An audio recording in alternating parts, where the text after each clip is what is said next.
அம்மா திருவடி வணக்கம். பிரேமம்மா உத்தரவு வழங்க. சிவாய நம. ஓம் சிவாய நம. திருச்சிற்றம்பலம். சாய அன்பினை நாள்தோறும் தழைப்பவர் தாயாகிய வளர்த்தனை போற்றி. தென்னாடுடைய சிவனை போற்றி, எந்நாட்டவர்க்கும் இறைவா போற்றி. காவாய் கனகத்திரளே போற்றி, கைலை மலையானே போற்றி போற்றி. ஐயா, நாளோட துதி பாடி ஆரம்பிக்கலாங்க ஐயா. சிவாய நம. திருச்சிற்றம்பலம். புலியர்கோந்த பொழித்த புகழியர்கோன் கடல் போற்றி. கல்விதப்பில் அணைந்த பிரான் அடி போற்றி. வாழி திருநாவலு வன் தொண்டர் பதம் போற்றி. ஊழிமணி திருவாத ஊரர் திருத்தாள் போற்றி. ஊழிமணி திருவாத ஊரர் திருத்தாள் போற்றி. ஆடல் வல்லான் சொக்கநாதருடைய திருவருளும், அங்கேற்கண்ணி மீனாட்சியுடைய திருவருளும், மாணிக்க வாசருடைய குருவருளும் ஒன்றாக சேர்த்து இந்த திருவாசக அமர்வு என்ற நிலைக்களத்தை நமக்கு பரிசாக தந்திருக்கின்றது. அப்பேற்பட்ட குருவருளையும் திருவருளையும் அடியேன் மனம் மொழி மெய்களினாலே வழிபாடு செய்கின்றேன். மேலும் இங்கு குழுமி இருக்கக்கூடிய அத்துணை அடியார் பெருமக்களுடைய திருவடி தாமரைகளையும் அடியேன் சென்னிமேல் சூட்டி மகிழ்கின்றேன். திருச்சிற்றம்பலம். சிவாய நம. சிவாய நம. சொக்கநாத வெண்பா. சிவா சுவாமி.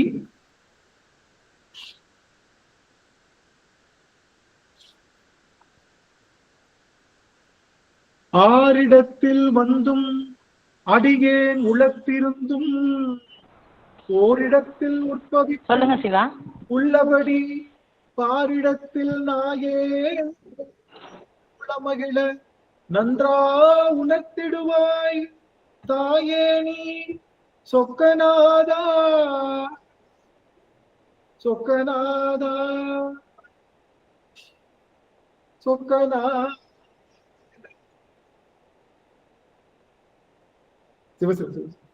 சொக்கநாதருடைய பெரும் கருணையினாலே இந்த திருவாசக சிந்தனை அமர்விலே போற்றி திருவகவல் என்ற அந்த பதிகத்தை தொடர்ந்து சிந்தித்து வருகின்றோம். போற்றி திருவகவல் அப்படிங்கிறது திருவாசகத்திலே 4வது பதிகமாக விளங்குகின்ற ஒரு பதிகம். இந்த போற்றி திருவகவல் என்பது நமக்கு எதை தருகின்றது என்றால் பிரபஞ்ச உற்பத்தி அப்படின்னு இதுக்கு ஒரு சிறு குறிப்பு நம்முடைய பெருமக்கள் தந்திருக்காங்க. பிரபஞ்ச உற்பத்தி. இந்த பிரபஞ்சம் உற்பத்தி ஆனது இறைவனை போற்றி செய்வதற்காகத்தான். பிரபஞ்சம் என்றால் இந்த உலகம் மட்டுமல்ல, 254 புவனங்கள் என்று சொல்லுகின்ற நம்முடைய துணை கண்டங்கள், அண்டங்கள் என்று பலவாக பிரிந்திருக்கக்கூடிய அத்துணை அந்த அத்துணை அடியார்கள். யாராவது அன்மியூட் பண்ணிருந்தீங்கன்னா மியூட் பண்ணிக்கலாம் சுவாமி. உங்களுக்கான காலம், நீங்க எப்ப பேச நிறைய கேள்விகள் கேட்கப்படும், அப்ப நீங்க கண்டிப்பா அன்மியூட் பண்ணி பேசலாம். உங்ககிட்ட கேள்விகள் கேட்போம், நிறைய நீங்க கலந்துரையாடல் செய்யலாம். அப்ப நீங்க அன்மியூட் பண்ணி பேசிக்கலாம். எனக்கு ஒரே ஒரு உதவி மட்டும், ஒரு நிமிடம். நம்மளுடைய இந்த பிரபஞ்ச உற்பத்தி என்பது என்ன அப்படின்னு பார்த்தோம்னா, போற்றி திருவகவலுக்கும் பிரபஞ்ச உற்பத்திக்கும் என்ன தொடர்பு அப்படின்னு பார்த்தோம்னா, இந்த பிரபஞ்சம் உற்பத்தி ஆனதே இறைவனை போற்றி செய்வதற்காகத்தான். இதனடா போற்றி செய்த, அப்ப கடவுள் தன்னைத்தானே போற்றி செய்வதற்காக பிரபஞ்சத்தை படைச்சானா? தன்னை போற்றி செய்வதற்காகத்தான் அந்த பிரபஞ்சத்தை படைச்சான்னா இல்ல. அவனை போற்றி செய்தாலும் போற்றி செய்யாவிட்டாலும் இறைவனுடைய உயர்வு என்றும் குறைய போறது இல்லை. ஆனா போற்றி செய்வதன் மூலமாக இந்த பிரபஞ்சம் உற்பத்தியானது எதற்காக? நீங்க தான் சொல்லணும். பிரபஞ்சம் எதற்காக உற்பத்தி ஆனது? பிரபஞ்சம் எதற்காக உற்பத்தி ஆனது? நம்ம ஏன் இந்த உலகம் உருவானது? இந்த உலகத்துக்கு கூடிய எல்லாமே உருவாயிருக்கு இல்லையா? எதுக்காக இதெல்லாம் உருவாயிருக்கு? எல்லா உயிர்களும் உரிமை பெறணும்ன்றதுனால பிரபஞ்சம் உற்பத்தி ஆச்சுங்கய்யா. மாயையில் இருக்கிற ஐயா கொண்டுதான் எல்லாத்தையும் அருள் புரியுறாருங்கய்யா. மாயையில் இருக்கிற ஆன்மாக்களை எல்லாம் தன்னோட சேர்த்திக்கிறதுக்காக பிரபஞ்சத்தை உற்பத்தி பண்ணி மாயை. அருமை அருமை. ஒரு விஷயம் மாத்திக்கணும். மாயையில இருக்கக்கூடிய ஆன்மாக்களை விடுவிக்கிறதுக்காக பெருமான் உருவாக்கல. ஆணவத்துல இருக்கக்கூடிய ஆன்மாக்களை, இருள்ல இருக்கக்கூடிய ஆன்மாக்களை வெளிச்சத்துக்கு கொண்டு வர்றதுக்காக இந்த உலகம்தான் மாயை. அவன் மாயைக்குள்ள செலுத்தான். மாயைக்குள்ள செலுத்துறோம். மத்தவங்க எல்லாம் மாயை பொய்ன்னுவாங்க. நாம என்ன பண்றோம்? உலகம் இருள்ல இருக்கக்கூடிய இந்த ஆன்மாவை மாயை என்ற ஒளியும் இருளும் கலந்த கலவைக்குள்ள செலுத்தி முழு ஒளிப்பொருளாக மாற்றுவதற்காக. ஆனா ஒரு செய்தி என்ன அப்படின்னா, இந்த பிரபஞ்சம் எதற்காக உற்பத்தியானதுன்னா நமக்காகத்தான். நமக்கு இன்ப துன்ப நுகர்வுகளை ஏற்படுத்துவதற்காகத்தான் பிரபஞ்சம் தனு கரண புவன போகம் என்று சொல்லுகின்ற இந்த 4 கலவைகளை பெருமான் நமக்காக உற்பத்தி செய்து கொடுத்திருக்கணும். இந்த பிரபஞ்ச உற்பத்தி என்பது நமக்காகத்தான். அப்ப இந்த பிரபஞ்ச உற்பத்தி போற்றி திருவகவல்னு சொல்றியே, அதுக்கு என்ன அர்த்தம் அப்படின்னா, அதுக்கு முன்னாடி அடியனுடைய கூலி வந்துடணும். அதுக்கு முன்னாடி அடியனுக்கு என்ன கூலி கொடுக்கணுமோ அந்த கூலி கொடுத்தாதான் நான் எப்பயுமே நான் வேலை செய்வேன், தெரியும்ல. என்னுடைய கூலி என்னன்னு உங்க எல்லாத்துக்குமே தெரியும். என்னுடைய கூலி என்பது உங்களுடைய முகக்குறிப்பு, முக தரிசனம் தான் என்னுடைய கூலி. அந்த கூலி என்ன கொடுத்துட்டீங்கன்னா நான் திவ்யமா வேலை பார்ப்பேன். இந்த ஒரு நாளுக்காகத்தான் நான் காத்திருந்தேன் திங்கக்கிழமையில இருந்து. உங்களுக்கு ஒண்ணு தெரியுமா, இன்டர்நெட் போயிடுச்சு. அடியனுக்கு மட்டும்தான் இன்டர்நெட் இல்லை, எல்லாத்துக்கும் இன்டர்நெட் இருக்கு. நானும் தலைகீழ நின்று தண்ணி குடிச்சு பாக்குறேன், இன்டர்நெட் எப்படியாவது சரி பண்ணிடலாங்க, அடியார்களை பாத்துடலாம் அப்படின்னு அம்மா சுவாமி சுசிலா அம்மா அவர்களும் அடியன் அம்மா பாத்துட்டேன். அடிய அவ்வளவு மகிழ்ச்சியா இருக்கு எனக்கு. ஓவியம்மா பெருமகிழ்ச்சி சுவாமி, அடியன் செய்த பெருந்தம். இதுல என்ன தலைகீழ நின்று தண்ணி குடிச்சு பார்த்தாச்சு, இன்னைக்கு வைஃபை வராதுன்ற அளவுக்கு ஆயிப்போச்சு. திருவடி வணக்கம் சுவாமி. அதனால பல முயற்சிகள் செய்து ஏன்னா எங்க அடியாருடைய திருமுகத்தை பார்க்கல அப்படின்னா அன்றைய தினம் எனக்கு புதன்கிழமையும் வெள்ளிக்கிழமையும் வருவதே அது ஒரு காரணத்துக்காக. அதுதான் என்னுடைய கூலியே, உங்க எல்லாத்தையும் பார்க்கணும்ன்றதுக்காக. எனக்கு குகப்பிரிய அம்மா தெரியுறாங்க, தெய்வநாயகி அம்மா, அங்கேற்கண்ணி அம்மா, ராஜி அம்மா, வைரசிவகாமி அம்மா, மற்றும் மதுரையில இருந்து ஸ்ரீனிவாசன் ஐயா அந்த அம்மா அவர்கள், லோகநாயகி அம்மா, அல்லி அம்மா, குழந்தைவேல் ஐயா, சந்திரா அம்மா, புவனேஸ்வரி அம்மா, எல்லாரும் எனக்கு தெரியுறாங்க. மத்த அடியார்கள் என்னன்னு தெரியல. ஐயா அம்மா கிருஷ்ணவேணி அம்மா தெரியுறாங்க. ரொம்ப மகிழ்ச்சி உங்க எல்லாரையும் பார்த்தது. வணக்கம் ஐயா. கலைச்செல்வி அம்மா தெரியுறீங்க சார். வைரசிவகாமி ஐயா, மாரிமுத்து கண்ணன் ஐயா, சாமி சத்யநாராயண ஐயா, ரொம்ப மகிழ்ச்சி. அடி எனக்கு ரொம்ப மகிழ்ச்சிங்க சொன்னோம். எல்லாரையும் பார்த்துட்டேன். சிவ நான் பேசுறது உங்களுக்கு தெளிவா கேக்குதுங்களா சாமி? நான் பேசுறது ஒரு தெளிவா கேக்குதுங்கல்ல? நல்லது நல்லது, மகிழ்ச்சி. நன்றி. இப்போ எனக்கு கூலி கிடைச்சிருச்சு. இனிமே அமர்வு நடந்தா தானே, நடக்காட்டி எனக்கு அதை பத்தி கவலை இல்லை. ஏன்னா முதல்ல கூலி நம்ம வாங்கியாச்சு. இனிமே நம்மளுக்கு எந்த பிரச்சனையும் நம்ம எல்லாத்தையும் பார்த்துக்கலாம்.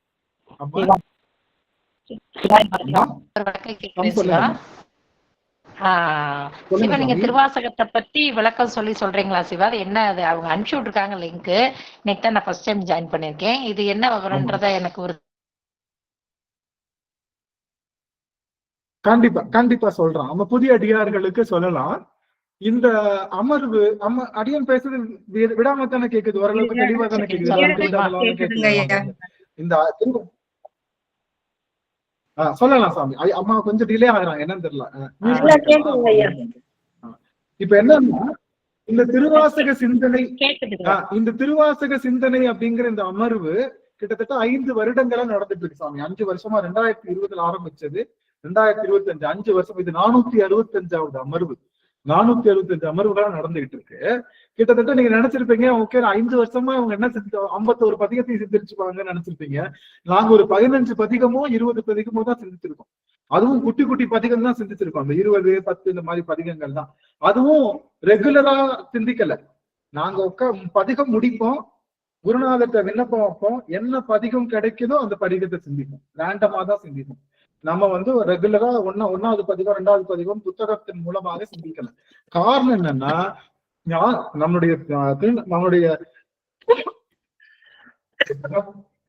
மணிவாசகர் as per the ஆர்டர்ல செய்யல.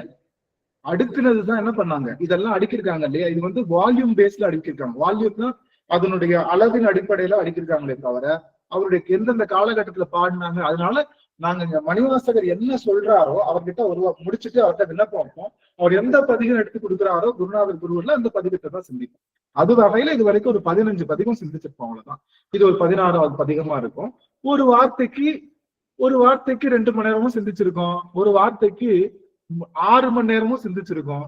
பெருமான் என்ன கொடுக்குறாரோ அது மாதிரி ஒவ்வொரு இப்ப போற்றி திருவகவல் அப்படிங்கிற அந்த பதிகத்துல நாம சிந்திச்சுட்டு இருக்கோம். போன அமர்வு 2 வார்த்தை மட்டும் சிந்திச்சோம். இந்த அமர்வு என்ன கொடுக்குறாரோ அதை நம்ம சிந்திக்க போறோம். இதுதான் திருவாசக சிந்தனை நடந்துட்டு இருக்கு. ஐயா, என் பேர் விஜயசாந்தி. ஆமாங்க, ஃபர்ஸ்ட் டைம் நான் ஜாயின் பண்ணிருக்கேன் கோயம்புத்தூர்ல இருந்து. நன்றிங்க சுவாமி, ரொம்ப மகிழ்ச்சி. உங்களை இருகரம் கூட்டி இந்த குழுமம் வரவேற்கின்றது. எனக்கும் மிக ரொம்ப மகிழ்ச்சி இதுல நான் ஜாயின் பண்ணிட்டது. ஆக்சுவலி நான் சித்தர் மாநாடுல அங்க வந்திருந்தப்ப கோவையில நடந்தது இல்லைங்களா சித்தர் மாநாடு, அங்க வந்துதான் நம்ம இந்த குழுல ஜாயின் பண்ணேன். ரொம்ப மகிழ்ச்சி. நீங்க இப்ப திருவாசகம் எப்படிங்க நீங்க திரும்ப ரேண்டமா எடுப்பேன்னு சொன்னீங்க, அப்போ திரும்ப நீங்க அந்த 15 பாடலும் திரும்ப வரும் நமக்கு இல்லைங்களா? அப்படி இல்ல நம்ம ஒவ்வொரு பதிகத்தையும் சுவாமி கிட்ட விண்ணப்பம் வைக்கிறோம். அந்த பதிகம் என்ன கொடுத்தாலும் அந்த பதிகம் முழுவதும் சிந்திப்போம். அதுக்கப்புறம் அந்த பதிகத்தை மீண்டும் சிந்திக்கிறது. அதுக்கப்புறம் வேற என்ன அதை தவிர்த்த உள்ள பதிகங்களை பெருமான் கொடுக்க சிந்திக்கிறோம். இப்போ போற்றி திருவகவல் நடந்துகிட்டு இருக்கு. போற்றி திருவகவல் எவ்வளவு நாளா போயிட்டு இருக்கு சுவாமி? யாராவது பழைய அடியார்கள் சொல்லலாம். போற்றி திருவகவல் எத்தனை அமர்வுகளா போயிட்டு இருக்கு சுவாமி? அம்மா சொல்றேங்க, நான் புக் எடுக்கலைங்க, சொல்றேன். அதாவது அம்மா ஐயா சொன்னாரு இல்லையா, இது நீங்க திருப்பி கேட்க முடியுமான்னு கேட்டீங்க. யூடியூப்ல பதிவிடுறோமா, நாங்க இது யூடியூப்ல நம்ம சேனல்ல. இப்ப நீங்க 15 இது சொல்லிருக்கிறது சிவா, நாங்க அந்த விளக்கம் கேட்க முடியுமா? கேட்க முடியும். எல்லாமே யூடியூப்ல இருக்கு. 5 வருஷமா ஐயா சேனல் வேலுண்டு வினை இல்லை ஒரு குழுமங்கம்மா, நாங்க போட்டு விட்டுருவோம். நாளைக்கு இந்த குழுமத்துல ஜாயின் பண்ணிட்டீங்கன்னா நாங்க அந்த யூடியூப்ல பதிவு போட்டு விட்டுருவோம். நீங்க தொடர்ச்சியா உள்ள போய் எல்லாமே பாக்கலாமா. இல்ல வேலுண்டு வினை இல்லைங்கிறது நம்ம வாட்ஸ்அப் குழு நீங்க சொல்றீங்க? வாட்ஸ்அப் குழுவுல அந்த யூடியூப் சேனல் 3 குழுமம் இருக்கு, எல்லாமே அதுலதான் போட்டுட்டு இருக்கோம். ஆமா, அப்ப நீங்க லிங்க் ஷேர் பண்ணிருங்க. இந்த குரூப்ல நீங்க லிங்க் ஷேர் பண்ணிட்டீங்கன்னா நாங்க போட்டு விடுறோம். ஐயா 18/8/2025 ஆரம்பிச்சதுங்க. 8வது மதுரையில எங்கயா இருக்கீங்க? அம்மா அதெல்லாம் கடைசியில கேளுங்கம்மா, கடைசியில கேட்டுக்கலாம். இப்ப வகுப்பு நாழி ஆயிடும், சொல்ற கருத்து போயிடும். உங்களுக்கு நான் அதுதான் பதிவு போட்டேன். நீங்க உங்களுக்கு பதிவு போட்ட கடைசியில கலந்துரையாடல எல்லாமே பேசலாம். வகுப்பு நாழி ஆயிடும், நிறைய கவனிக்க முடியாத போயிடு. இது ரெக்கார்ட் பண்றாங்க. ரெக்கார்ட் பண்றதுனால மற்ற அடியார் பேசுக்குள்ள ஒரு இடர்பாடு வந்துரும். ரெக்கார்ட முடிச்சுட்டு நீங்க எல்லாருமே கேட்கலாம், எல்லாருக்கும் வாய்ப்பு. சரிம்மா மகிழ்ச்சி. இப்ப நம்ம மாணிக்க வாசகரோட இதை நம்ம கேட்டு தெரிஞ்சுக்கிறோம். ஆமா ஆமா 13/8/2000 நான் சொல்றேன்னு தப்பா எடுத்துக்காதீங்க. ஏன்னா ரெக்கார்ட் போடுறோம், மத்த யூடியூப்ல பதிவிடுறது, அதனால கலந்துரையாடல் கடைசியில வச்சுக்கலாம். 13/8/2025 13/8/2025 ஆரம்பிச்சதுங்கம்மா. அம்மா ஸ்ரீனிவாசன் அம்மா மைக் ஆஃப் பண்ணிக்கங்க. மியூட் பண்ணிட்டேன்.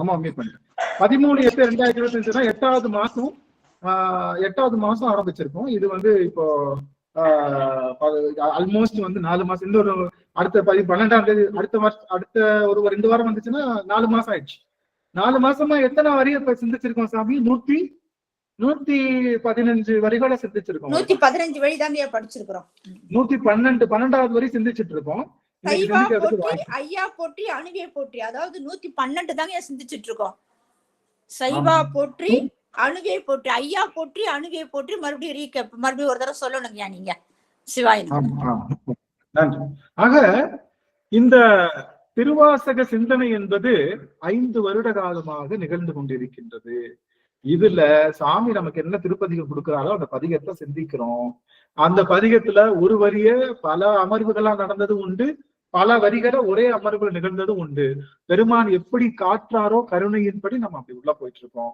இது நாங்க ரொம்ப ஒரு குடும்பமாக செய்திருவதனால இந்த புதிதாக வந்த அடியார்களுக்கு அடியனுடைய மிகச்சிறந்த நன்றிகள் மற்றும் பாராட்டுக்கள். இன்னைக்கு நாம பார்க்கக்கூடிய வரி என்பது ஐயா போற்றி அணுவே போற்றி. ஏற்கனவே பார்த்துட்டோம் போன அமர்வுல, ஆனா நிறைய இடர்பாடுகள் இருந்தது. அதனால அதை கொஞ்சம் ஃபாஸ்டா பார்த்துட்டு இன்னைக்கு முக்கியமான வார்த்தை சைவா போற்றி தலைவா போற்றி, அதையும் பார்க்கறதுக்கான வழிவகை செய்யலாம். அப்போ இந்த போற்றி செய்வது என்பது பிரபஞ்சத்தின் உற்பத்தியோடு சம்பந்தப்பட்டது. ஏன்னா இந்த பிரபஞ்சம் உற்பத்தியானது இந்த ஆன்மாவை தெளிவு செய்வதற்காக. வாய்ப்பு இருக்கக்கூடிய அடியவர்கள் எல்லாம் நீங்க உங்களுடைய வீடியோஸ் ஆன் பண்ணிக்கலாம். உங்களை பார்த்து பேசணும்னு ஆசைப்படுறேன். வாய்ப்பு இருந்தா, இல்லைன்னா ஒன்னும் பிரச்சனை இல்லை, நீங்க வேலை பார்த்துட்டே செய்யலாம். முக்கியமான இடத்துல மட்டும் நான் கூப்பிடுவேன், வாங்க வாங்க வாங்க வீடியோ ஆன் பண்ணுங்கன்னு கூப்பிடுவேன். அப்ப நீங்க எல்லாரும் கண்டிப்பா ஆன் பண்ணுங்க. இப்ப வாய்ப்பு இருக்கிறவங்க மட்டும். ஏன்னா எனக்கு என்னுடைய கூலியோ உங்களை பார்க்கறதுல கிடைக்கக்கூடிய இந்த ஆனந்தம் தான் அடிக்கடி பெருகுதான். சரி, அப்போ திரும்ப திரும்ப அடிக்கடி அதே பாயிண்ட் தான் வர்றேன். பிரபஞ்சம் உற்பத்தியானது ஆன்மாவினுடைய உய்வு பெறுவதற்காக. ஆன்மா உய்வு பெறுவது எப்போது அப்படின்னு கேட்டா, நாம எல்லாம் பிறந்திருக்கோம், வளர்றோம், எல்லாம் செஞ்சுட்டு இருக்கோம். ஆனா நாம உய்வு பெறுகின்றோமா அப்படின்னா இல்ல. இந்த உலகத்தையே நோக்கி பார்த்துட்டு இருந்தா உய்வு பெற முடியாது. சிவத்தை நோக்கி இந்த ஆன்மா எப்பொழுது பயணிக்கின்றதோ அப்பதான் உய்வு பெற முடியும். அதனால இவன் என்ன பண்றான், உலகத்தை முதல்ல காட்டி அதுக்கப்புறம் தன்னை காட்டுறான். இந்த உலகத்தை காட்டுவதற்கு பேரு மறைத்தல் அப்படின்னு பேரு, தன்னை காட்டுவதற்கு அருளல்னு பேரு. சிவபெருமான் செய்கின்ற தொழில்களிலேயே மிக முக்கியமான தொழில் மறைத்தல், அருளல். அது ஆன்மாவுக்கு செய்கின்ற தொழில். ஆகவே உலகத்தை காண்பித்து அதுக்கப்புறம் தன்னை காண்பிக்கிறான். அப்போ எப்பொழுது இந்த ஆன்மா இறைவனை காணுகின்றதோ அப்பொழுது இந்த ஆன்மா உய்வினை பெறுகின்றது. நாங்கெல்லாம் போய் தினமும் கோயில்ல போய் சாமியை கும்பிடுறோங்க, நாங்கெல்லாம் டெய்லி சாமியை வீட்டுல எல்லாம் சாமி படத்தை பார்த்துட்டு தான் இருக்கோம், நாங்க உய்வு பெறுவோமான்னு கேட்டா அது உபச்சாரமாக பார்த்துக்கிட்டு இருக்கோம். சாமி ஒரு உப்புக்கு சப்பன்னு சொல்லுவோம் இல்லையா, உபச்சாரம்னு என்ன அர்த்தம், சும்மா உப்புக்கு சப்பாக. ஆக இறைவனை உண்மை வடிவமாக காணுவது எப்படி? இறைவனை உண்மை வடிவமாக காணுவது மனத்தின் கண் தான். மனத்தின் கண் தான், மனத்துல இருக்கக்கூடிய கண் மூலமாக பார்ப்பதுதான் இறைவனை உண்மையாக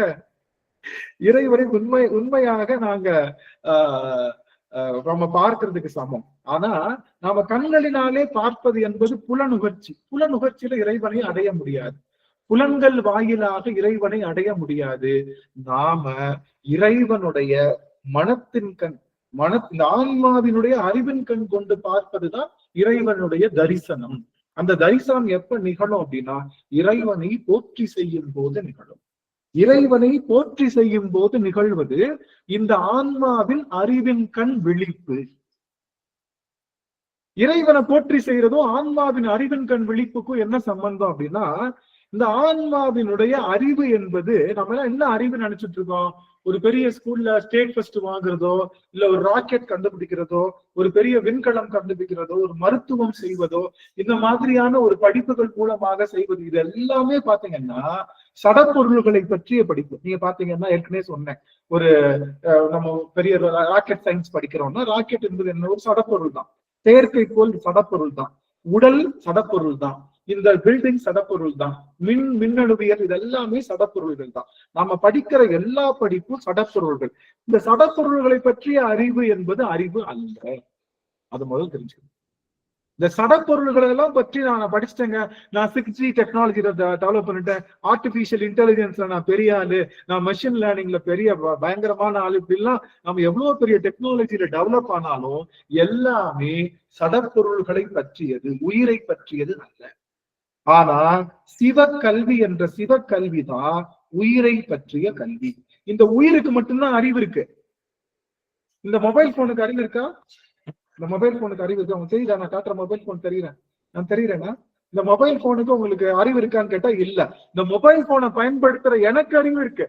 ஆனா இது ஒரு சடப்பொருள் தான் இல்ல, இது ஒரு இந்த சடப்பு. நான் எவ்வளவு அட்வான்ஸா இந்த மொபைல் போன் கண்டுபிடிச்சாலும் என்னுடைய அறிவு சடப்பொருள் அறிவு தான், அறிவு பொருளை பற்றிய அறிவு அல்ல. உடம்பை பத்தி படிக்கிறாங்களே டாக்டர், அனாட்டமி, மூளை, கிட்னி, ஐ ஸ்பெஷலிஸ்ட், த்ரோட் ஸ்பெஷலிஸ்ட், இது எல்லாமே என்னது? உடலுடைய கருவிகள் தான். உடல் என்பதே ஒரு சடப்பொருள் தான். இந்த உடம்பு ஒரு சடப்பொருள் தான். ஆக டாக்டருக்கு படிச்சாலும், இன்ஜினியர் படிச்சாலும், லாயர் படிச்சாலும், சயின்டிஸ்ட் ஆனாலும், எவ்வளவு பெரிய ராக்கெட் விட்டாலும் நாம படிக்கிற படிப்பெல்லாம் சடப்பொருள்களை பற்றிய படிப்பு தான். அது அறிவு படிப்பு அல்ல, அறிவு அல்ல. அப்ப இந்த அறிவு பொருள் எது? நாம தான் அறிவு பொருள். உள்ள இருக்கிற ஆன்மா தான் அறிவு பொருள். ஆன்மாவை பற்றி படிக்கின்ற படிப்பு தான் அறிவு. ஆனா இந்த ஆன்மாவை பற்றி தெரிஞ்சுக்கிட்டா ஆன்மாவுக்கு என்ன? அறகுற அறிவு. ஆன்மாவுடைய அறிவு என்ன? அறகுற அறிவு. ஆனா இந்த ஆன்மாவு கூட எப்பவுமே கூட இருக்கானே, அவை யாரு? சிவபெருமான். சிவத்தினுடைய அறிவு தான் முழு அறிவு. சிவ அறிவு தான் முழு அறிவு. சிவபெருமானுக்கு என்ன ஒரு பேர் இருக்கு. என்ன பேரு? சிவபெருமானுக்கு முழுதோன் அப்படின்னு பேரு. நீங்க முழுதோன் காண்க முன்னோன் காண்க அப்படின்னு திருவாசகத்துல ஒரு வரி வரும்.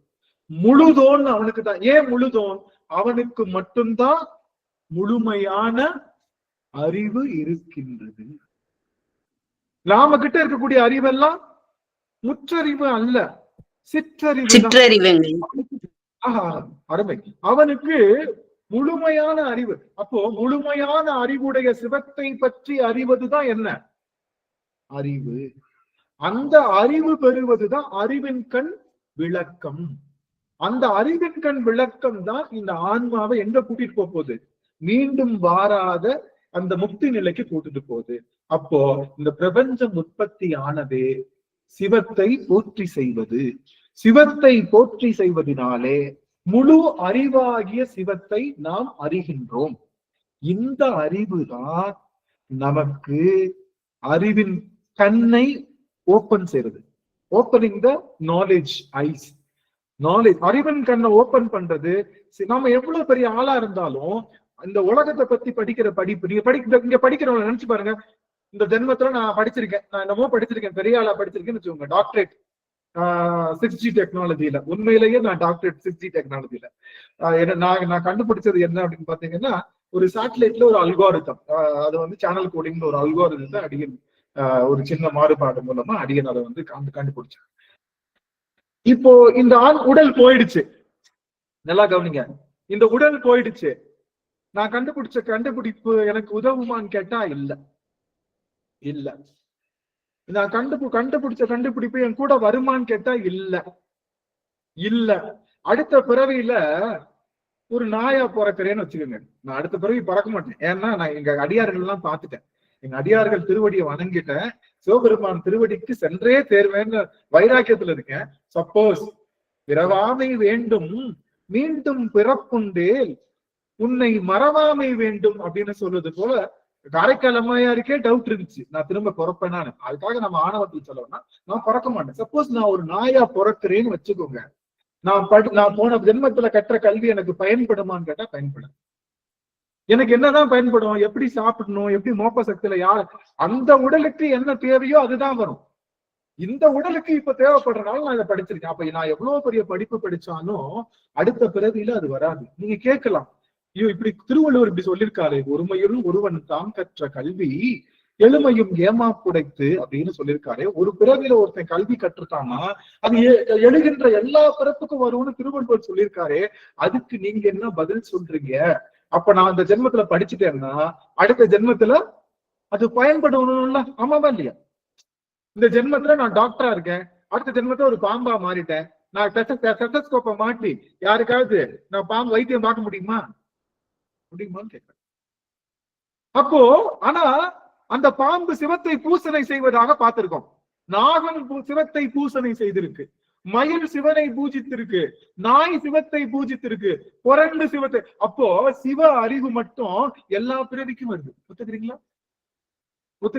சிவத்தை பற்றிய அறிவு. அப்போ அறிவு கல்வினா என்னன்னா, கல்வினா நம்ம திருவள்ளுவர் தான் சொல்லியிருக்காரு, கற்க கசடர கற்றவை கற்றபின் நிற்க அதற்கு தக்க. எதை கற்கணும்? கற்க வேண்டியதை கற்கணும். கற்க வேண்டியது எது? சிவ அறிவு. கல்வி என்பது சிவ அறிவுதான். இந்த சிவ அறிவைத்தான் கல்வின்னு சொன்னாரு. இந்த சிவ கல்வி மட்டும் நீங்க கத்துக்கிட்டீங்கன்னா எத்தனை பிறவி எடுத்தாலும் உங்க ஆன்மாவோட கலந்து வந்துகிட்டே இருக்கு. புரிஞ்சுதுங்களா? இந்த சிவத்தை பற்றிய கல்வி அதுதான் உண்மையான கல்வி, அதுதான் உண்மையான அறிவு. அது மட்டும் எல்லா பிறவிக்கும் கூட வந்துகிட்டே இருக்கும். சிவத்தை வணங்கணும், சிவத்தை வணங்கணும், சிவத்தை வணங்கணும்ன்ற அந்த அறிவு மட்டும். அதனால அடியவர்கள் சிவத்தை வணங்குவதையே முழுமுதற் பொருளாக வைத்துக்கொண்டு நாம் என்ன பண்ணோம்? வணங்கணும். அப்போ நாம இந்த பிறவியில சிவத்தை எப்படி கத்துக்கலாம்? சிவத்தை எப்படி கத்துக்கலாம்னா அவனுடைய போற்றிகளின் மூலமாக அவனை கத்துக்கலாம். போற்றிகள்ல என்ன சொல்லுவாங்க? அவன் எப்படிப்பட்டவன், அவன் யாரு, அவன் என்ன, அந்த விவரம் எல்லாம் வந்துடும்.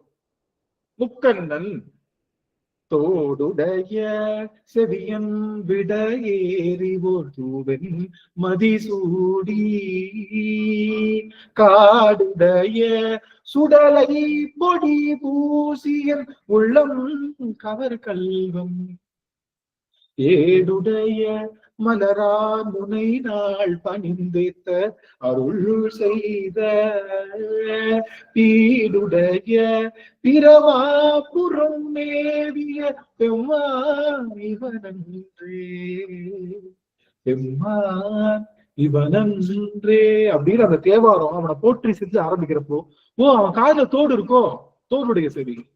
அவன் சுடலை பொடி பூசுறானோ, அவன் சாதாரண பொடி பூசுறான்னு சொன்னா நமக்கு தெரியாது. அவன் எந்த பொடி பூசுறான்? சுடலை பொடி. சுடலை பொடிங்க. சுடலை பொடி பூசுகின்ற சுடுகாட்டு சாம்பல். இதுல என்ன சொல்றாங்கன்னா, சில பேர் சொல்றாங்க, உங்களுக்கு ஒண்ணு தெரியுமா, ஞான சம்பந்தர் சுடலை பொடி பூசின்னு சொன்னார்ல, அது இந்த சுடுகாடு இல்ல, அது வேற சுடுகாடு. உலகமே சுடுகாடா இருக்கும்ல, அதுதான் இந்த சுடுகாடு இல்லைன்னாரு. இல்ல இல்ல இல்ல, இந்த சுடுகாடுன்னு சொல்லாதீங்க. ஒருத்தர் சொல்றாரு, ஐயா வாயில போட்டுக்கோங்க, நீங்க சாட்டுக்கு இந்த சுடுகாடுன்னு சொல்லாதீங்க, அது ரொம்ப தப்பு.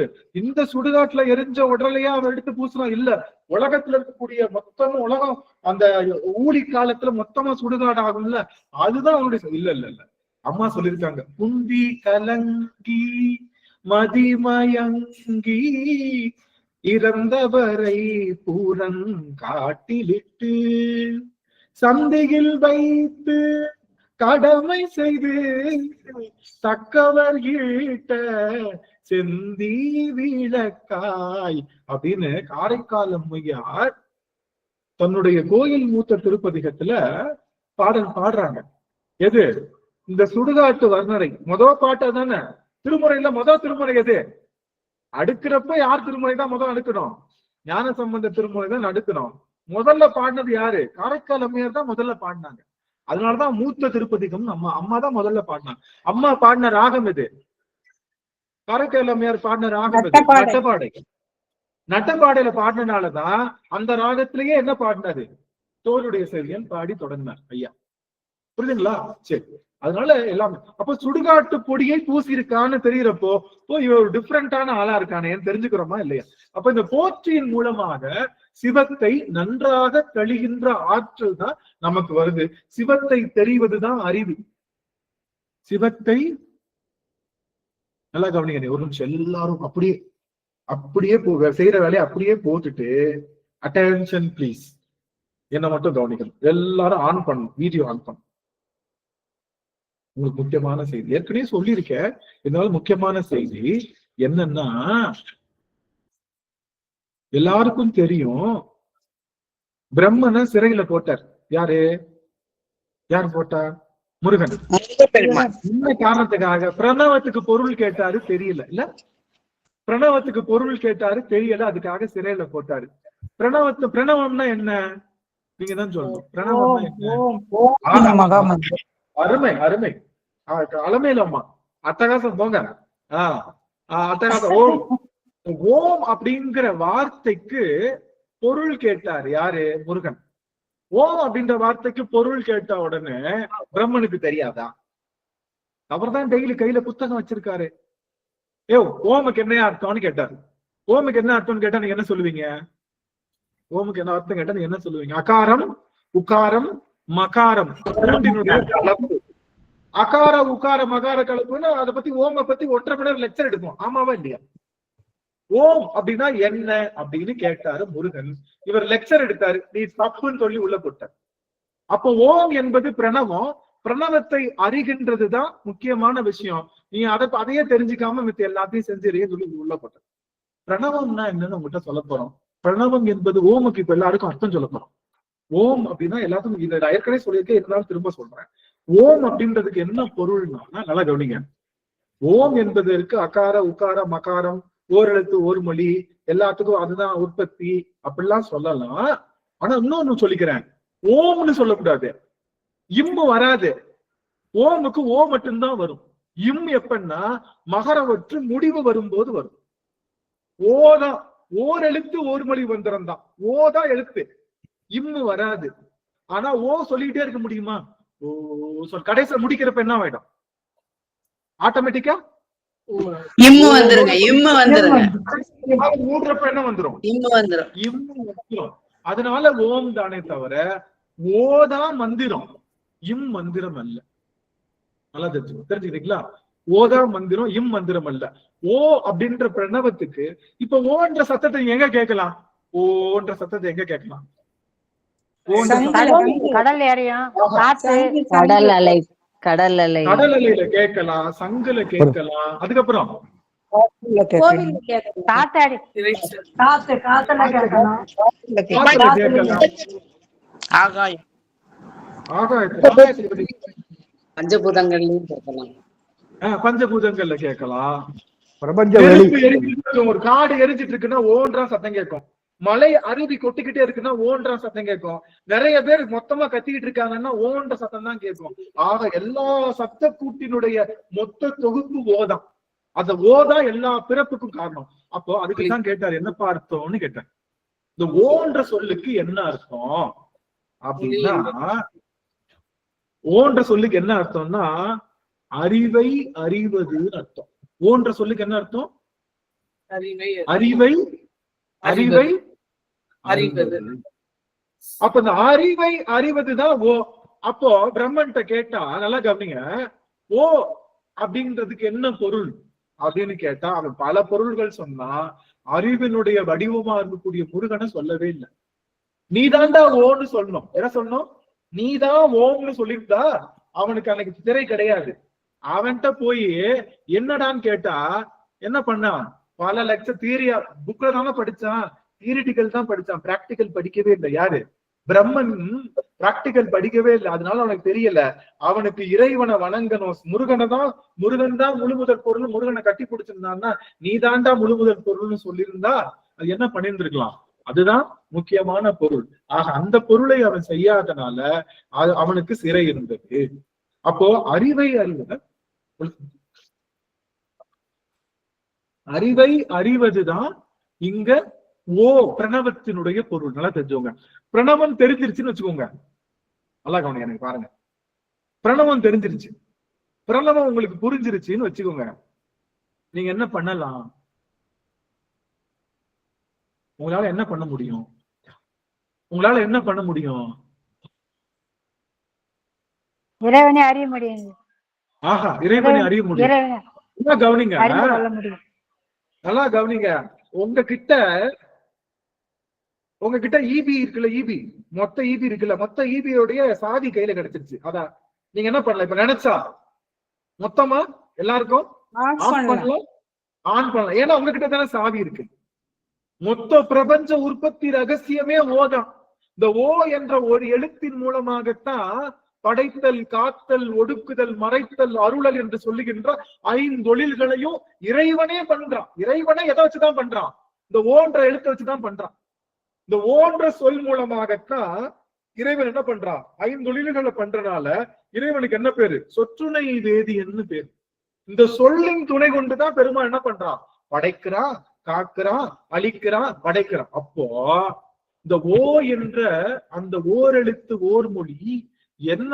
அதனுடைய தியரிட்டிக்கல் என்னன்னா பிரணவம், அறிவை அறிவது. அதுக்கு அகார உகாரம் அகாரம், அது அனைத்து சொல்லுக்கும். அதெல்லாம் பிராக்டிக்கலா சொல்லணும்னா ஓ என்ற எழுத்து சிவம், ஓ என்ற எழுத்து முருகம், முருகமும் சிவமும்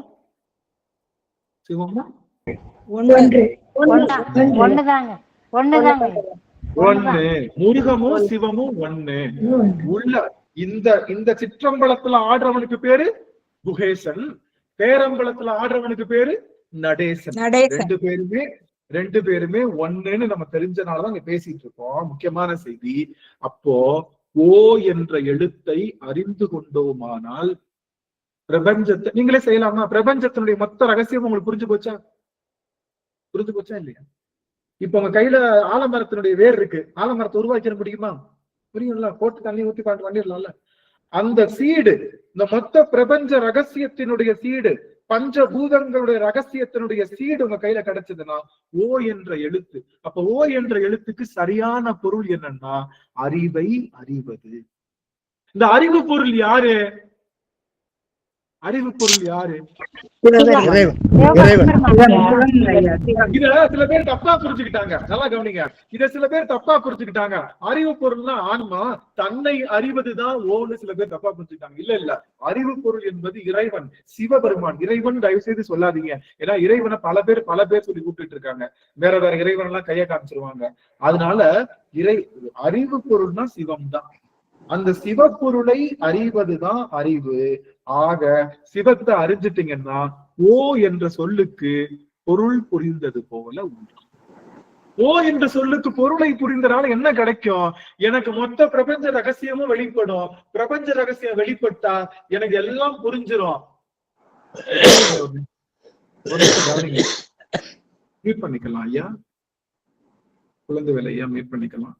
எல்லாருக்கும் ஒரு சின்ன கைண்ட் ரெக்வெஸ்ட் என்னன்னா, எல்லாரும் கண்டிப்பா அன்மியூட் பண்ணி பேசலாம். அன்மியூட் பண்ணதுக்கு அப்புறம் நீங்க மியூட் பண்ணிட்டீங்களான்னு உறுதி செஞ்சுக்கணும். ஏன்னா எல்லாரும் ஹெட்போன் போட்டு யூடியூப் கேக்குறாங்க நிறைய நேரம். அப்போ என்ன ஆகுது, யாரோ ஒருத்தவங்க ஓபன் பண்ணிருக்கப்போ ஜிர்ருன்னு அந்த சத்தம் வர்றது அவங்களால கேட்க முடியலன்னு ஒரு நிறைய கம்ப்ளைண்ட் வரும். அதனால ஒரு சின்ன, ஆனா நீங்க எப்ப வேணாலும் ஆன் பண்ணி பேசலாம், உங்களுக்கு முழு உரிமை உண்டு. ஆனா பேசிட்டு நீங்க மியூட் பண்ணிட்டீங்களான்னு உறுதி செஞ்சுக்கோங்க எல்லாரும். அதுவும் நான் கேட்டேன். நல்லது. நான் எங்க விட்டேன்? என்னை பிடிங்க, என்னை கூட்டுவாங்க. எங்க விட்டேன்? அறிவு பொருளை பத்தி சொன்னீங்க. உயிர் தான் அறிவு பொருள் இல்ல, சிவன் தான் அறிவு. சொன்னேன் ஐயா, ஓ என்ற எழுத்தை உணர்ந்தால் பிரபஞ்சத்தையே கவனிங்க. பிரபஞ்ச ரகசியம் தெரிஞ்சிருச்சுன்னு வச்சுக்கோங்க. இப்போ கவனிங்களேன், நீங்க யார ரொம்ப பெருசா நினைச்சிருக்கீங்க? உங்களுக்கு ஏதோ ஒரு உறவு பெருசா இருக்கும்ல, உங்க குழந்தையோ, உங்க கணவரோ, இல்ல உங்களுடைய அம்மாவோ, இல்ல அப்பாவோ, இல்ல உங்களுடைய வாத்தியாரோ, ஃப்ரெண்டோ, யாரோ ஒருத்தவங்க, ஆமாவா இல்லையா? யாரோ ஒருத்தவங்க தெரிஞ்சுக்கிறீங்க. அவங்க யாரோ ஒருத்தவங்க இருக்காங்க. நமக்கு ஒரு பெரிய அம்மா புவனேஸ்வரர் இப்பெல்லாம் சொல்லக்கூடாது. அது எப்படி உங்களை கேட்க நாங்க சிவம் மட்டும்தான் பெருசுன்றீங்களா? அதெல்லாம் முடியாது. அது எப்படி நீங்க நம்மளுடைய உயிர் ஏதோ ஒரு உறவு இருக்கும். நல்லா கவனிங்க. அந்த உறவு சாமி உங்கள்கிட்ட காமிக்கிறாரு. அந்த உறவு முதல்ல இருந்து கடைசி வரைக்கும் இப்படித்தான் இருக்க போகுதுன்னு காமிச்சிட்டாரு வச்சுக்கோங்க. உங்களுக்கு என்ன ஆகும்? ஓ, பின்னாடி இதெல்லாம் செய்ய போகுது. நம்ம பிள்ளை பெருசு நினைச்சிருக்கோம். நம்ம பிள்ளைக்காகத்தான் எல்லாத்தையும் சிவபெருமானை விட்டோம், வீட்டுக்காரரை விட்டோம், ஏழையை விட்டோம், எல்லாம் விட்டோம். அந்த பிள்ளைதான் எல்லாம் நினைச்சிட்டு இருக்கோம். ஓ, இது தன்னுடைய 30வது வயசுல முண்டாட்டி பேச்சை கேட்டு என்னை அநாத ஆசிரமத்தை இது விட போகுதுன்னு நமக்கு தெரிஞ்சிச்சு. அந்த ரகசியம் தெரிஞ்சிருச்சுன்னு வச்சுக்கோங்க. ஒரு பேச்சு உறவு நினைக்காது. அப்ப என்ன, இந்த ரகசியத்தை புரிஞ்சுக்கிட்டோம்னா என்ன ஆகும்? அந்த பொருளுடைய ஈர்ப்பு போயிடும். ஆமாவா இல்லையா? ஃபர்ஸ்ட்ல இருந்து லாஸ்ட் வரைக்கும் இதான் அப்படின்றப்போ ரகசியம் தெரிந்து கொண்டால் அந்த பொருளுடைய ஈர்ப்பு போகும். இங்க கவனிங்க, மொத்த பிரபஞ்சத்தினுடைய ரகசியமும் உங்களுக்கு தெரிஞ்சிருச்சு. என்னவாயிடும்? பிரபஞ்சத்தினுடைய ஈர்ப்பு போயிடும், சப்புன்னு ஆயிடும். ஓ, அவ்வளவுதானா, எல்லாம் அவ்வளவுதானா, இவ்வளவுதானா, இதுக்காகத்தானே இவ்வளவு கஷ்டப்பட்டோம் அப்படின்னு பிரபஞ்சத்தை விட்டுருவோம். இறைவன் ஒருவனை பத்தி தெரிஞ்சுக்குவோம். இறைவன் ஒருவனோடு மனம் ஒன்று. ஏன்னா அவன் எப்பொழுதுமே அறிவு பொருளாக, அன்பு பொருளாக இருக்கிறான். என்ன திடீர்னு ஜெமினி ஸ்டார்ட் ஆகுது? சரி, ஓகே, யாரோ ஆன் பண்ணிருக்காங்கன்னு நினைக்கிறேன், யாரும் தெரியல. சரி, அப்போ நல்லா கவனிச்சுக்கோங்க. இந்த ஓ என்ற அறிவை அறிந்தவுடனே மொத்த பிரபஞ்ச ரகசியமும் தெரியும், சிவபெருமானுடைய சிவ ரகசியமும் தெரியும். அவனை பத்தி தெரிஞ்சா அன்பு பெருகும், பிரபஞ்சத்தை பத்தி தெரிஞ்சா பிரபஞ்சத்தினுடைய அன்பு நீங்கும். ஒரே கல்ல 2 மாங்கா. ஓ என்ற அந்த பிரபஞ்ச ரகசியத்தை அறியும் போது உலகத்தை நீங்கி இறைவனுடைய அருளை பெறுவோம். விட்டு பெறுவோம். விட்டா வீடு, பெற்றால் பேரு. அப்போ பிரபஞ்ச ரகசியத்தை அறிந்து கொண்டால் என்ன கிடைக்கும்? வீடு, பேரு கிடைக்கும். எல்லாத்தையும் விட்டுருவோம், உலகத்தை விட்டுருவோம், சிவத்தை புடிச்சுக்குவோம். ஆக ஓம் என்ற சொல்லை யாரெல்லாம் அறிகின்றார்களோ அவர்களுக்கு வீடு பேர். அதனாலதான் எல்லா மந்திரமும் எதிர தொடங்கும்.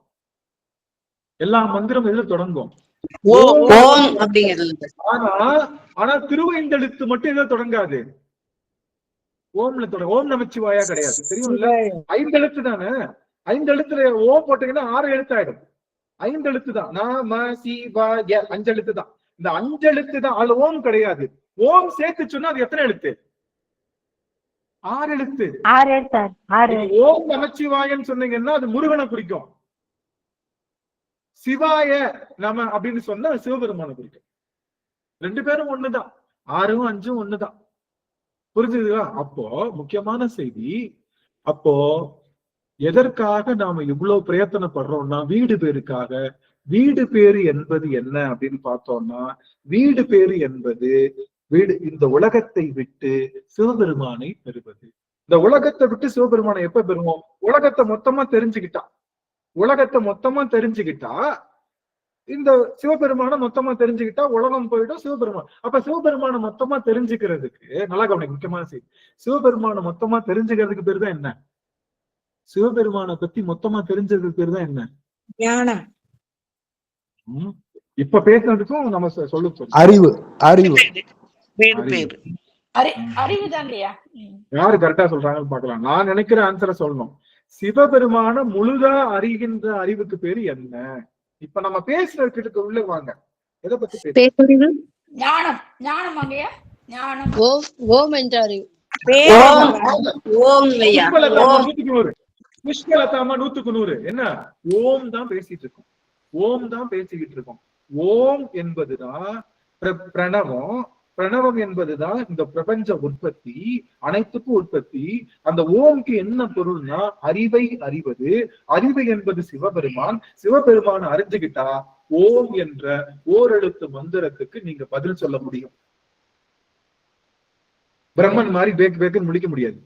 பிரம்மன் பேக்குன்னு முடிச்சிட்டு இருந்தான்ல, நாமெல்லாம் முழிக்க மாட்டோம். நம்ம கிட்ட முருகன் வந்து கேக்குறான்னு வச்சுக்கோங்க, பிரணவத்துக்கு என்ன பொருள்றான்னு கேட்டா என்ன சொல்லுவீங்க நீங்க?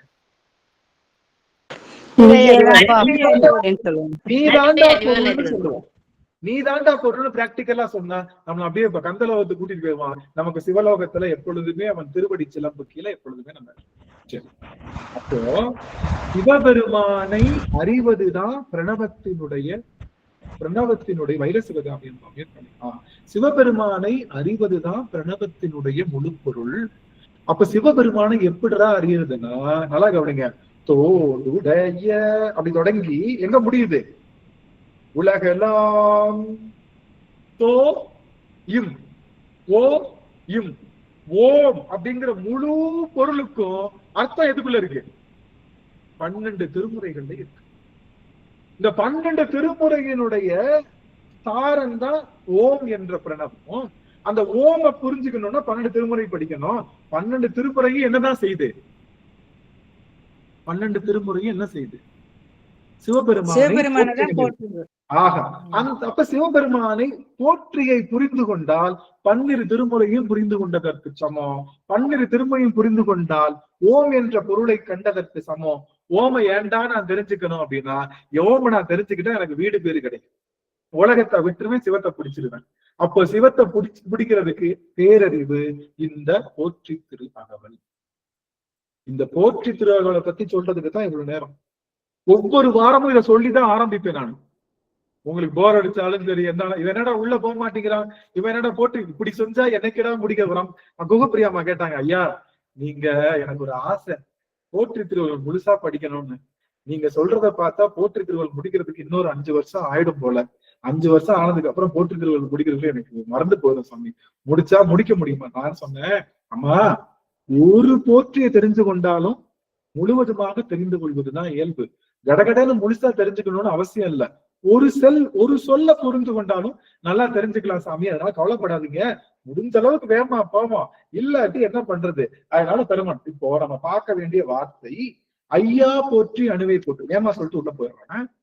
ஐயா அப்படின்னா தலைவன் பேரு. ஐயா என்னது? தலைவன் அப்படின்னு பேரு. ஐ அப்படின்னா தலைவன். ஐயா அப்படின்னா தலைவனே. தலைவனே அப்படின்னு விழுத்தி சொல்லு. ஐ என்பது ஓரெழுத்து தான். ஐ என்பது ஓரெழுத்து ஓர் மொழி. அந்த ஒரு எழுத்துக்கு ஒரு மொழி, ஒரு அர்த்தம் இருக்கு. ஆ அப்படின்ற எழுத்துக்கு என்ன பொருள்?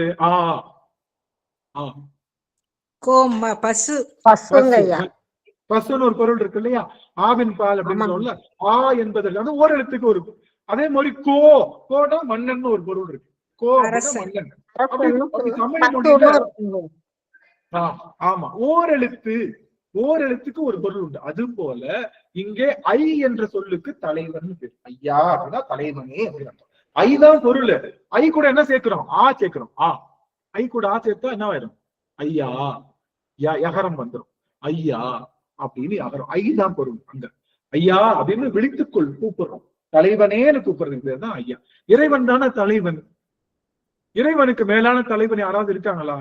சிவபெருமானுக்கு மேலான தலைவன். நீங்க சொல்லலாம், ஏங்க எல்லா சாமியும் ஒண்ணுதுன்னு சொல்றாங்களே, உண்மையா பொய்யா? திருவாசகத்துல கூட தென்னாடுடைய சிவனே போற்றி எந்நாட்டவர்க்கும் இறைவான் போற்றிருக்கே, எல்லா சாமியும் ஒண்ணுதானே அப்படின்னா ஆற்றலினாலே ஒன்று. எல்லாருக்கும் யார்தான் ஆற்றல் கொடுக்குறா? நீ யார வணங்கினாலும் யார்தான் வந்து ஆற்றல் கொடுப்பாங்க? சிவபெருமான் தான் ஆற்றல். சிவபெருமான் தான் கொடுப்பாரு. நமக்கு தெரியாம சிவபெருமான் ஆற்றல் கொடுக்கிறான். ஆனா சிவன் தான் தலைவன் சொல்றது என்னது? சிவன் தான் தலைவன் சொல்றது என்ன தெரியுமா? நான் டிவியில இமயமலையை பாக்குறதுக்கும் நான் நேர்ல போய் இமயமலையை பாக்குறதுக்கும் வித்தியாசம் இருக்கா? அது மாதிரி மத்தவங்க எல்லாம் படத்துல பாக்குறாங்க பெருமான, நாம நேர்லயே போய் பாக்குறோம். அதுதான் சிவத்தை நேரடியாக வழிபாடு செய்யும். சிவத்தை நேரடியா, சிவன் தான் உன் முழுமுதற் பொருள் வழிபாடு செய்வதுதான் அது. அந்த அந்த நினைப்பு தான் முதல் சிவபூசை. நல்லா கவனிச்சுக்கோங்க. சிவத்தை தவிர வேற பொருள் இல்ல அப்படின்னு அந்த ஆன்மாவுடைய புத்திக்குள்ள முழுமை, அவனை தவிர எதுவுமே இல்லை, அவன் தான் முழுமுதற் பொருள் அப்படின்ற அந்த வேர் உள்ளுக்குள்ள போறதுதான் முதல் சிவபூசை. அதுக்கப்புறம் அவனை பத்தி போட்டு. அதனால சிவன் தான் தலைவன், அவனுக்கு மேலான பொருள் இல்லை. அவனுக்கு மேலான பொருள் இல்ல அப்படின்னு நீங்க எப்படி சொல்றீங்க? அவன் தான் உயர்ந்தவன் எப்படி சொல்றீங்கன்னா, அணுவே போற்றி. அணுவே போற்றி. அணு அப்படின்னா என்ன? அணு மிகவும் சிறிய பொருளுங்க ஐயா. அம்மா கலைச்செல்வம் போன அமர்வுக்கு வரலையா? வந்தங்க ஐயா. சரி, போன அமர்வினுடைய சாரத்தை சொல்லுங்க பார்க்கலாம். அணு என்றால் என்ன? அணு என்பது அணுத்தன்மை பெற்ற ஆன்மாங்க. ஆஹா ஆஹா, 100 அணு என்றால் என்னன்னா, நல்லா கவனிச்சுக்கோங்க. அணுத்தன்மை. நம்ம அணுன்னா பிசிக்ஸ்ல சொல்ற மாதிரி அணு கிடையாது. அந்த பிசிக்ஸ்க்கு அணு கிடையாது.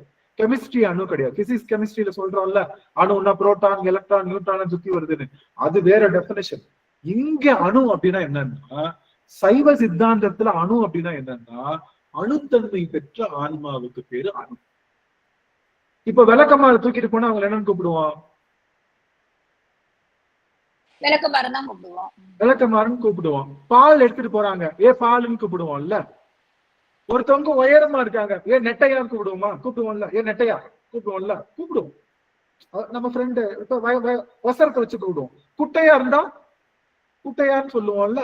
அது மாதிரி இந்த ஆன்மா அணுத்தன்மை பெற்றனால அதனுடைய அணுத்தன்மையே அதற்கு பேரா வச்சு சொல்றோம், அணுன்னு சொல்லுவோம். அணுன்னா என்ன அர்த்தம்? அணுத்தன்மை பெற்ற ஆன்மா. என்னையா அணுத்தன்மை பெற்ற ஆன்மானா? அணுத்தன்மை பெறாத ஆன்மா இருக்கான்னு கேட்டா இருக்கு. அணுத்தன்மை பெறாத ஆன்மா எப்படின்னா, இந்த ஆன்மாவினுடைய இயல்பு என்னன்னா, இந்த ஆன்மாவினுடைய இயல்பு அப்படியே இறைவனை போல எல்லா வியாபித்து இருக்கிறது, அப்படி பறந்து இருக்கிறது இந்த ஆன்மாவுக்கு இயல்பு தான். ஆனா இந்த ஆன்மா என்ன இருக்கு? இந்த உடம்பு கூட்டுக்குள்ள மாட்டிக்கிட்டு இருக்கு, இல்லையா? ஆமாவா இல்லையா? இந்த உடம்பை தவிர நான் யாரையாவது இயக்க முடியுமா? இங்க உட்காந்துக்கிட்டு ஜூம் பண்ற காலத்துல அந்த கதவு திறக்கும், படத்துல தான் திறக்கும். நிஜமா திறக்குமா? திறக்காது இல்ல. திறக்கும். யாருக்கு திறக்கும்? அணுத்தன்மையில இருந்து வெளியே வர்றாங்கல்ல, அவங்களுக்கு திறக்கும். அது பேரு அட்டமா சித்தின்னு பேரு. அட்டமா சித்தியில அனிமா லகிமா மகிமா அப்படின்னு பல விஷயங்கள் உண்டு. இதுல அனிமான்னு சொல்றதா முதல் அட்டமா சித்தி. என்ன கவனிக்கல? இந்த அனிமான்னு சொல்றதா முதல் அட்டமா சித்தி. அது என்ன அர்த்தம்னா, அவங்க பிரபஞ்சத்துல விரிஞ்சிருப்பாங்க. யாரு? சிவ அருளாளர்கள் பிரபஞ்சத்துல விரிஞ்சிருப்பாங்க. அவங்க அணுத்தன்மையா மாத்திக்குவாங்க கொஞ்ச நேரத்துக்கு. அதுக்கு பேரு அனிமான்னு பேரு. நம்மள மாதிரி குட்டியா மாறிடுவாங்க, அதுக்கு பேரு அனிமான்னு பேரு. அப்போ அவங்க தெரிஞ்சே என்ன பண்றாங்க? அனிமா. நம்மளால திரும்ப நம்ம கூட்ட விட்டு வெளியே போக முடியுதா? இல்ல. அப்போ இந்த ஆன்மா இருளை பற்றியதுனால அணுத்தன்மை பெற்றிருக்கு. அதனால அணுன்னு பேரு. இந்த ஆன்மாவுக்கு அணுன்னு பேரு. அப்ப அணுன்னா என்ன அர்த்தம்? இருளை பற்றிய ஆன்மா. இருளை பற்றியதுனால இது என்னவாயிடுச்சு? அணுத்தன்மை ஆயிடுச்சு. இருளை விட்டா வியாபகத்தன்மை வரும். இருளை விட்டா திரும்ப விரிஞ்சிடும். இப்போ நீங்க பாத்தீங்கன்னா நம்ம இது இருக்கு பாருங்க, அப்ப பெரிய இது மெத்த பாத்திருக்கீங்களா? ஒரு இது மெத்தைய இது சுட்டி வீட்டுல அப்படி நல்லா சுருட்டி இப்படி கயிறு போட்டு கட்டியிருப்பாங்க, சுருண்டு போய் கிடக்கும். அவுத்து விட்டா திரும்ப என்ன ஆயிடும்? பிரிஞ்சிடும். ஆமா, அது போல இந்த ஆன்மா என்ன ஆகுது? இருள் என்ற கயிற்றினாலே கட்டப்பட்டு அணுவா இருக்கு. இருள் கயிறு போயிடுச்சுன்னா இதுவும் விரிஞ்சிடும். இறைவனை போலது. இறைவன் எப்படி விரிஞ்சிருக்கான்? உள்ளும் கடந்தும் எல்லா பக்கமும் விரிஞ்சிருக்கான்ல, அது மாதிரி இந்த ஆன்மா மாறும். அது பேருதான் சிவத்தன்மை பெறுதல். ஆன்மா சிவத்தன்மை பெற்றா என்ன ஆகும்? வியாபிக்கும். இருள் தன்மை பெற்றா அணு அணு என்று சொல்லக்கூடிய அணுத்தன்மை பெறும். இந்த அணுத்தன்மை பெற்ற ஆன்மாவை அணுக்கூட்டிலிருந்து வெளியே இருக்கணும். அதுதான் யாரோட வேலை? சிவபெருமானுடைய வேலை என்ன? இந்த அணுக்கூட்டுல அணுத்தன்மை பெற்று இருக்குல்ல, அணுத்தன்மை என்ன பெற்று இருளை பிடிச்சிட்டு இருக்குல்ல, அந்த இருளை ஏற துறந்து பூனினை உருக்கி உள்வொளி பெருக்குகின்றது அவன் வேலை. அப்ப அவன் என்ன பண்ணணும்? இந்த ஆன்மாவினுடைய இருள் கயிறை வெட்டி விடணும். இருள் கயிறை வெட்டி விடுறதுக்காக அவன் என்ன பண்றான்னா அணுத்தன்மை பெற்ற ஆன்மாவுக்குள்ள வரான். யாரு? அவன் என்றுமே அணுத்தன்மை பெற வேண்டிய அவசியம் இல்லாத சிவபெருமான் அணுத்தன்மையினாலே இருளை மட்டும் பிடித்து கொண்டிருக்கக்கூடிய ஆன்மாவினுடைய உள்ளுக்குள்ள வந்து இறங்குறான்ல. இப்ப எப்படி இருக்கான் சிவபெருமான்னா? அணுவுக்கு அணுவாக இருக்கின்றான். இப்ப அணுத்தன்மையில ஆன்மா இருக்கு. அதை விட இவன் என்ன பண்றான்? சின்னதா மாறி அதுக்குள்ள போனா தானே அதை ரிலீஸ் பண்ண முடியும். இப்போ ஜெயில இருக்கு புள்ள, ரிலீஸ் பண்ணணும்னா எங்க போய் ஆகணும்?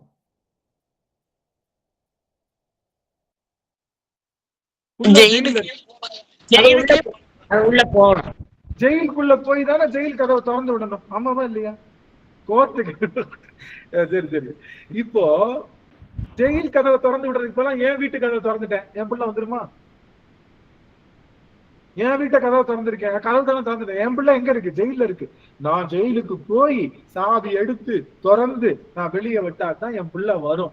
அது மாதிரி இறைவன் உள்ளுக்குள்ள போகவே வேணாத இறைவன் இந்த ஆன்மாவினுடைய அணுவுக்குள்ள போய் அணுவுக்கு அணுவா இருக்கிறனால அவன் உயர்ந்தவன்.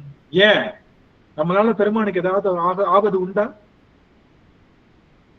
ஒருத்தவங்கிட்ட கேட்டேன், நம்மளால பெருமானுக்கு ஏதாவது ஆபத்து உண்டா அப்படின்னு கேட்டேன். ஆமாங்கய்யா. என்ன இப்படி கேட்டீங்க? பிரதோஷத்துக்கு போய் பெருமானுக்கு நான் பொங்கல் கொடுக்குறேன், நான் கொடுக்குற பொங்கல் அவன் சாப்பிட்டு பிரதோஷம் எனக்கு காலையில எந்திரிச்சு அவனுக்கு சாப்பாடு கொடுக்குறேன், அவனுக்கு ட்ரெஸ் போடுறேன், அவனுக்கு மாலை போடுறேன், எனக்காக அவன் காத்திருக்கான்ல சாமி அப்படின்னா அவன் நம்மளுடைய அன்புக்காகத்தான் காத்திருக்கான். சக்கரை பொங்கல், புளியோதரை, நம்ம வைக்கிற அந்த நைவேத்தியம், அதெல்லாம் நம்முடைய அன்பு தான் அவனுக்கு நைவேத்தியம். சரி, அப்போ தலைவன் ஏன் அவன் தலைவன்? எனக்கு தெரிஞ்சவரு ஒருத்தர் கோடீஸ்வரருங்க, என்னுடைய சொந்தக்காரர் தான், கோடீஸ்வரர். ஆனா அவர் எனக்கு ஒண்ணுமே தரமாட்டார். எனக்கும் அவருக்கும் சண்டை. எனக்கு மூஞ்சியை பார்த்தாலே கதவை பூட்டிக்கிடுவாரு. அப்படின்னு சொன்னா அவர் கோடீஸ்வரரா இருந்தா என்ன, அவர் கோடீஸ்வரரா இல்லாட்டி என்ன? ஆமாவா இல்லையா? அவன் கோடீஸ்வரனா இருக்கிறது எப்போ? எனக்கு உதவி செஞ்சாதான் அந்த அவனுடைய கோடித்தன்மை உயர்ந்தது. இல்லையா அவனுடைய அந்த செல்வத்தன்மை உயர்ந்தது இல்ல. அது போல சிவபெருமான் உயர்ந்தவன் எப்போ? எனக்கு உதவி செஞ்சான். எனக்கு உதவி செய்யாம ஆண்டாடுக்கு நான் தான் அறிவு பொருள், உங்களுக்கே நான் உதவி செய்யணும், நாய்ங்களா கிடங்க அப்படின்னு போயிட்டாலும் வச்சுக்கோங்க, அவனை போட்டுருவோமா? அவனுக்கு தேவையே இல்லை. அவனுக்கு இந்த சேற்றுல இறங்கணும்னு தேவையில்லை. மல வாசனையே தேவையில்லாத சிவபெருமான் மல பாண்டமாகிய இந்த ஆன்மா ஒடுங்கி இருக்கக்கூடிய உடற்கூட்டுக்குள்ள அவனும் இறங்கி அருள் செய்கின்றான்ல, அந்த காரணத்தினால அவன்தான் உயர்ந்தவன், அவன்தான் அணுவே போற்றி. தலைவா போற்றி. எதற்காக அவன் தலைவன்? இந்த ஆன்மாவினுடைய அணுத்தன்மையை அறுக்குகின்ற அணுவே போற்றி. அதனாலதான் அவன் தலைவன். எப்ப பார்த்தாலும் தலைவன் சதுக்க விட்டு அடிச்சுக்கிட்டே இருக்கான்னு வச்சுக்கோங்களேன். ஒரு தலைவன் இருக்கான் நமக்கு. காலையில பார்த்தா ஒரு அடி, மாலையில பார்த்தா ஒரு அடி, சாயங்காலம் பார்த்தா அடி, சாப்பாடு கொடுக்க மாட்டான், தண்ணி கொடுக்க மாட்டான். அவன் தலைவனா? அவன் தலைவனா? அவன் அரக்கன். அவன் தலைவனே கிடையாது. ஆனா நம்ம பெருமாள் என்ன பண்றான்? அடிக்க வருது, வினை அடிக்க வருது, இவன் முதுகு காட்டி அடிவாங்க. என் பிள்ளைக்கு வலிக்கும், நான் வாங்கிக்கிறேன். என் பிள்ளைக்கு வலிக்கும், நான் வாங்கிக்கிறேன், ஒன்னும் பிரச்சனை இல்ல. என் பிள்ளை இப்பதான் கத்துக்கிட்டு இருக்கு, கொஞ்சம் வந்துருச்சு. சிவபெருமான அறிகின்ற ஆற்றல் தான் உண்மையான அறிவுன்னு தெரிஞ்சுக்கிச்சு. என்னன்னு தெரியல, வெள்ளிக்கிழமையும் புதன்கிழமையும் திருவாசனையில போய் டப்ப கடின்னு உட்காந்துக்குது. நல்ல சிவபெருமான். இனிமே என் பிள்ளைக்கு எந்த டிஸ்டர்பன்ஸும் வரக்கூடாது இந்த உலகத்துல. இப்ப நீங்க தினமும் படிக்க ஆரம்பிச்சுன்னு வச்சுக்கோங்களேன், தினமும் படிக்க ஆரம்பிக்கிறீங்க. காலைல எந்திரிச்சு நம்ம பிள்ளைங்க எல்லாம் படிக்கணும், 12th படிப்பாங்க பாத்துறீங்களா? நம்ம பிள்ளைங்க எல்லாம் 12th 10th எல்லாம் படிக்கிறப்ப என்ன பண்ணுவோம்? ஐயோ என் பிள்ளைக்கு 12th நல்லா படிக்குது, என்ன பண்ணும்? வீட்டுல இருக்க கேபிள் டிவியை முதல்ல புடுங்கு, மொபைல் போனை முதல்ல ஆஃப் பண்ணு, வைஃபைய கட் பண்ணு. என் பிள்ளைக்கு எந்த டிஸ்டர்பன்ஸும் வரக்கூடாது. பால்கார காலையில நீ மணி அடிக்க கூடாது. என் பிள்ளை படிக்கிறப்ப டிஸ்டர்பன்ஸ் ஆயிடும். நீ வந்துட்டு எனக்கு லேசா குரல் லேசா எட்டி போய் நான் வந்துருவேன். யாரும் கதவை தட்டக்கூடாது. கெஸ்ட் எல்லாத்துக்கும் கால் பண்ணி சொல்லிடுவோம், எங்க யாரும் எங்க வீட்டுக்கு வராதீங்க, என் பிள்ளை படிக்குது, என் பிள்ளை இந்த வருஷம் படிச்சாதான் அடுத்து என்ன ஆகும், டாக்டருக்கு போக முடியும், நீட் எக்ஸாம் கிளியர் பண்ண முடியும், யாரும் வந்துடாதீங்க அப்படின்னு என்ன பண்ணுவோம், உறவுக்காரங்களை கட் பண்ணிடுவோம், டிஸ்டர்பன்ஸை கட் பண்ணிடுவோம். அது மாதிரி இப்ப நம்ம சிவபெருமான் பார்ப்பார், ஆகா இந்த பிள்ளை நம்ம இந்த சரியான டிராக்குக்கு உண்மையான அறிவை படிக்க போகுதுன்னு தெரிஞ்சதுக்கு அப்புறம் நமக்கு வருகின்ற எல்லா டிஸ்டர்பன்ஸையும் கட் பண்ணிடுவாங்க. ஏன் இந்த பிள்ளைக்கு ஏதோ தீவினை வருதா, கட் பண்ணு.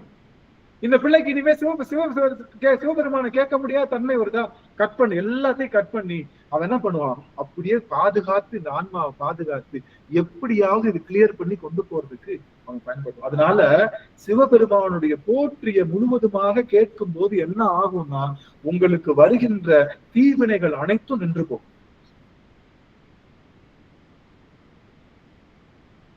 உங்களுக்கு வருகின்ற தீவினைகள் அனைத்தும் நின்று போகும். உங்களுக்கு பெருமான் இன்பத்தை மட்டும்தான் ஊட்டுவான். போன வாரம் கூட என்னை வச்சு செஞ்சான் பெருமான், என்ன நீப் சாட்டுக்கு இன்பத்தை தான் ஊட்டுவான்ற. போன வாரம் என்னை வச்சு செஞ்சானே, எனக்கு வர வேண்டியதெல்லாம் தரல. ஒண்ணு கவனிச்சுக்கோங்க, அவன் தடுக்கிறான்னா அது இந்த வினைக்கு புறம்பானதா தான் இருக்கும். நமக்கு தான் அது பெஸ்டா தெரியும், நமக்கு என்ன தேவைன்னு அவனுக்கு தெரியும்.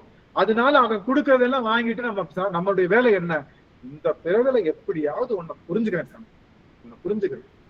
அவன் அருளாலே அவன் தாள் வணங்கி உன்னை புரிந்து கொள்வதற்கும் நீதான் அருள் செய்யணும். உன்னை புரிந்து கொள்வதற்கும் நீதான் அருள் செய்யணும். இந்த பிறவி எடுத்தது இங்க இருக்கிற 56 பேருக்கு சொல்லிக்கிறேன், நீங்க சரியான டிராக்குக்கு வந்துட்டீங்க. சிவபெருமான அந்த அறிகின்ற அறிவு தான் பிரணவம். இது அறிவதனால உங்களுக்கு இனி வினை வராது. சிவத்தை அறிவதனாலே வினை வராது.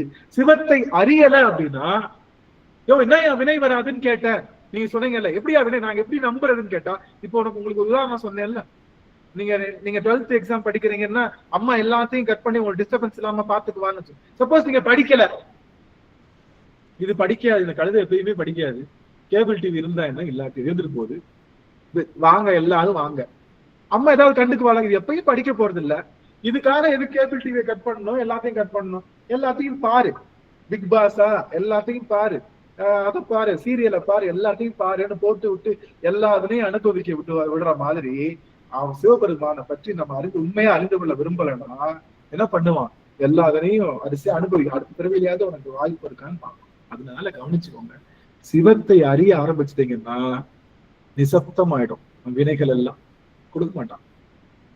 அவனுக்கு அந்த ரைட்ஸ் இருக்கு, சிவபெருமானுக்கு ரைட்ஸ் இருக்கு. இந்த வினை எந்த வினையை எப்ப ஊட்டணும்ன்ற ரைட்ஸ் இருக்கு. அதனாலதான் நல்லா கவனிச்சுக்கோங்க. ஒரு செய்தி மட்டும்தான், முக்கியமான செய்தி சொல்லிட்டு உள்ள போய் அடுத்து நான் சைவா போட்டு எல்லாரும் ஆன் பண்ணணும். அப்படி அப்படியே போட்டு ஆன் பண்ணுங்க, எல்லாரும் அப்படி அப்படியே போட்டு ஆன் பண்ணுங்க. நீங்க கையில ரசம் ஊத்திட்டு இருந்தாலும் சரி, வாயில இட்லி இருந்தாலும் சரி, இல்ல வீட்டுக்காரருக்கு ஏதாவது சாப்பாடு போட்டு இருந்தாலும் சரி, எல்லாத்தையும் போட்டு அப்படி அப்படியே ஆன் பண்ணுங்க. உங்க எல்லாரையும் பார்க்கணும். மற்ற சமயங்கள்லாம் என்ன சொல்லுது தெரியுமா, மற்ற சமயங்கள்லாம் என்ன சொல்லுதுன்னா, சிவனை நீ அறிந்து கொண்டாலும் அதனுடைய சன்மானம் எப்ப கிடைக்கும் தெரியுமா, அந்த சன்மானம் நீ செத்ததுக்கு அப்புறம் தான் கிடைக்கும். இந்த உடல் உன்னை விட்டு போனதுக்கு, உயிர் உடலை விட்டு போனதுக்கு அப்புறம் தான் என்ன பண்ண முடியும், முக்தி இன்பத்தை அனுபவிக்க முடியும்னு சொல்லு. உனக்கு எப்ப வேலை கிடைக்கும் தெரியுமா, ஃபைனல் எக்ஸாம் முடிஞ்சதுக்கு அப்புறம் தான் வேலை கிடைக்கும்னு சொல்லு. ஆனா நம்ம சமயம் மட்டும் என்ன சொல்லுதுன்னா, நீ சிவபெருமானை பற்றி அறிந்து கொண்ட அப்படின்னா இந்த உடல் இருக்கும் போதே, முக்கியமான பாயிண்ட், இந்த உடல் இருக்கும் போதே சன்மானம் கிடைக்கும், சிவ இன்பம் கிடைக்கும், முக்தி கிடைக்கும் அப்படின்னு சொல்லி வேற எந்த சமயத்திலும் கிடையாது. சைவம் மட்டும் என்ன சொல்லுதுன்னா, நீ ஃபைனல் இயர் படிக்கும் போதே உனக்கு வேலை அப்பாயின்மெண்ட் ஆர்டர், கேம்பஸ் செலக்ஷன். நீ ஃபைனல் இயர் படிக்கும் போதே உனக்கு நீ சிவத்தை பத்தி ஓரளவுக்கு அறிந்து கொண்டாலே இந்த உடம்புலயே உனக்கு முக்தி இன்பத்தை கொடுப்பேன். எப்போ மற்றவர்கள் எல்லாம் அருளாளர்கள் எல்லாம் வெளி இன்பத்தை பெற்றாங்க இல்லையா, அத உடம்புலயே கொடுப்பேன்னு சொல்லி பெருமாள். அதனால தைரியமா படிங்க, சிவபெருமானை பத்தி தைரியமா படிங்க. நீங்க ஒரு வரி கரெக்டா படிச்சாலும் போதும், நீங்க ஒரு வரி சரியா படிச்சாலும் போதும், முக்தி இன்பத்தை இந்த தாரேன்னு ஊத்துறதுக்கு கையில வச்சிருக்கான், கையில வாளியோட நிக்கிறான் முக்தி இன்பத்தை. நீங்க எப்ப படிப்பீங்க, உங்க மேல எப்ப ஊத்தலான்னு உட்காந்துருப்பான். அதனால தைரியமா சிவபெருமான் படிங்க. எங்க முழுசா படிக்க முடியும் ஒண்ணும் தேவையில்லை, எப்ப வாய்ப்பு கிடைக்குதோ படிங்க, ஒண்ணும் பிரச்சனை, முழுசா படிக்க வேணும் அவசியம். அப்போ சிவபெருமானை அறிந்து கொள்வதற்கான முயற்சியை நீங்க ஈடுபடுத்தீங்க, அது பேருதான் சிவபக்தி, வேற ஒண்ணும் கிடையாது. சிவபெருமானை அறிந்து கொள்வதற்கு பேருதான் சிவபக்தி. அவனுக்கு என்ன பிடிக்கும்? சிவபெருமானுக்கு வில்வம் பிடிக்குமாமே, சரி வில்வம் வாங்கிட்டு போலாம். சிவபெருமானுக்கு பிரதோஷத்துல பாடினா பிடிக்குமாமே, போய் பிரதோஷத்துல பாடலாம். கொஞ்சம் கொஞ்சமா சிவபெருமானுக்கு தேவாரம் பிடிக்குமாமே, தேவாரத்தை என்ன சொல்லியிருக்கு, உண்மையா உள்கி பாடணுமாமே, அவனுக்காக பாடுங்க. சிவபெருமானுக்கு காதலாகி கசிந்து கண்ணீர் மல்கி, அப்ப கண்கள்ல நீர் வந்தா பிடிக்குமாமே, அவனுக்காக அழுகலாம். சிவபெருமானுக்கு அடியார்கள்லாம் பிடிக்குமாமே, அடியார்கள் திருவடி வணங்கலாம். அப்படின்னு கொஞ்சம் கொஞ்சமா சிவபெருமானுக்கு தேவையான விஷயங்கள் அறிந்து கொண்டே வந்திருக்கோம்ல, அதற்கு பேருதான் உண்மையான சிவபக்தி, அதற்கு பேருதான் உண்மையான விஷயம். அதை நாம இப்ப அறிந்து கொள்ள போகின்றோம். இப்ப நம்ம பார்க்க இருக்கக்கூடியவர் இப்ப புரியுதா? ஏன் போற்றி திருவள்ளுவர் படிக்கிறோம்? புரியுதுங்களா? இப்ப நம்ம பார்க்க இருக்கக்கூடிய வார்த்தை 113வது வரி, சைவா போற்றி. ஆக ஆக ஆக சொக்கநாதா இது நான் எப்படி சொல்லுவேன்? இந்த சைவா போற்றின்ற வார்த்தைக்கு வார்த்தை நீங்க பாருங்களேன், ஒரு நிமிஷம் கவனிங்க. கனியே போற்றி யாருக்கு வேணாலும் சொல்லலாம் இல்ல, நல்லா கவனிங்களேன். கனியே போற்றி நீங்க என்ன சொல்லலாம்? யாரை பார்த்து? திருமாலை பார்த்துன்னு சொல்லலாம், பிரம்மனை பார்த்தோம்னு சொல்லலாம், ஏன் வீட்டுக்காரம்மாவை பார்த்து கூட சொல்லலாமா இல்லையா? வீட்டுக்காரம்மா கனியே முத்தே மணியே கொஞ்சலாமா, கொஞ்சம் முடியாதா? நீங்களும் வீட்டுக்காரரை பார்த்து சொல்லலாம்ல, கனியே முத்தே. இந்த கனியே போற்றி, கதியே போற்றி, உயிரே போற்றி, உணர்வே போற்றி, இது எல்லாமே இதுல வரக்கூடிய எல்லா போற்றிகளும் ஓரளவுக்கு எல்லா கடவுளுக்கும் பொருந்தினாலும் இந்த ஒரு போற்றி மட்டும் நம்ம அப்பனுக்கு மட்டும்தான் பொருந்தும். இந்த சைவா போற்றின்ற வார்த்தை நம்ம அப்ப சிவபெருமான் ஒருவனுக்கு மட்டும்தான் பொருந்தும். ரொம்ப அருமையான போற்றி, அவனை பற்றி அறிந்து கொள்ள வேண்டிய போற்றி.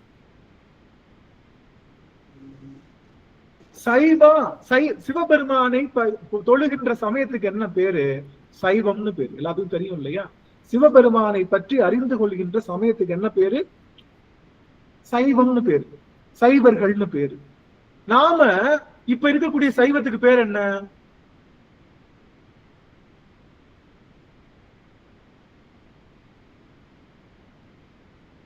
சரி, பட்டு சேலைன்னு சொல்றோம். பட்டு சேலை எத்தனை பட்டு சேலை இருக்கு? நீங்க தான் சொல்லணும், எத்தனை பட்டு சேலை? அது ஏகப்பட்டது இருக்குதுங்க ஐயா. ஆரணி, தர்மபுரம், காஞ்சிபுரம் அப்படி நிறைய இருக்குதுங்க ஐயா.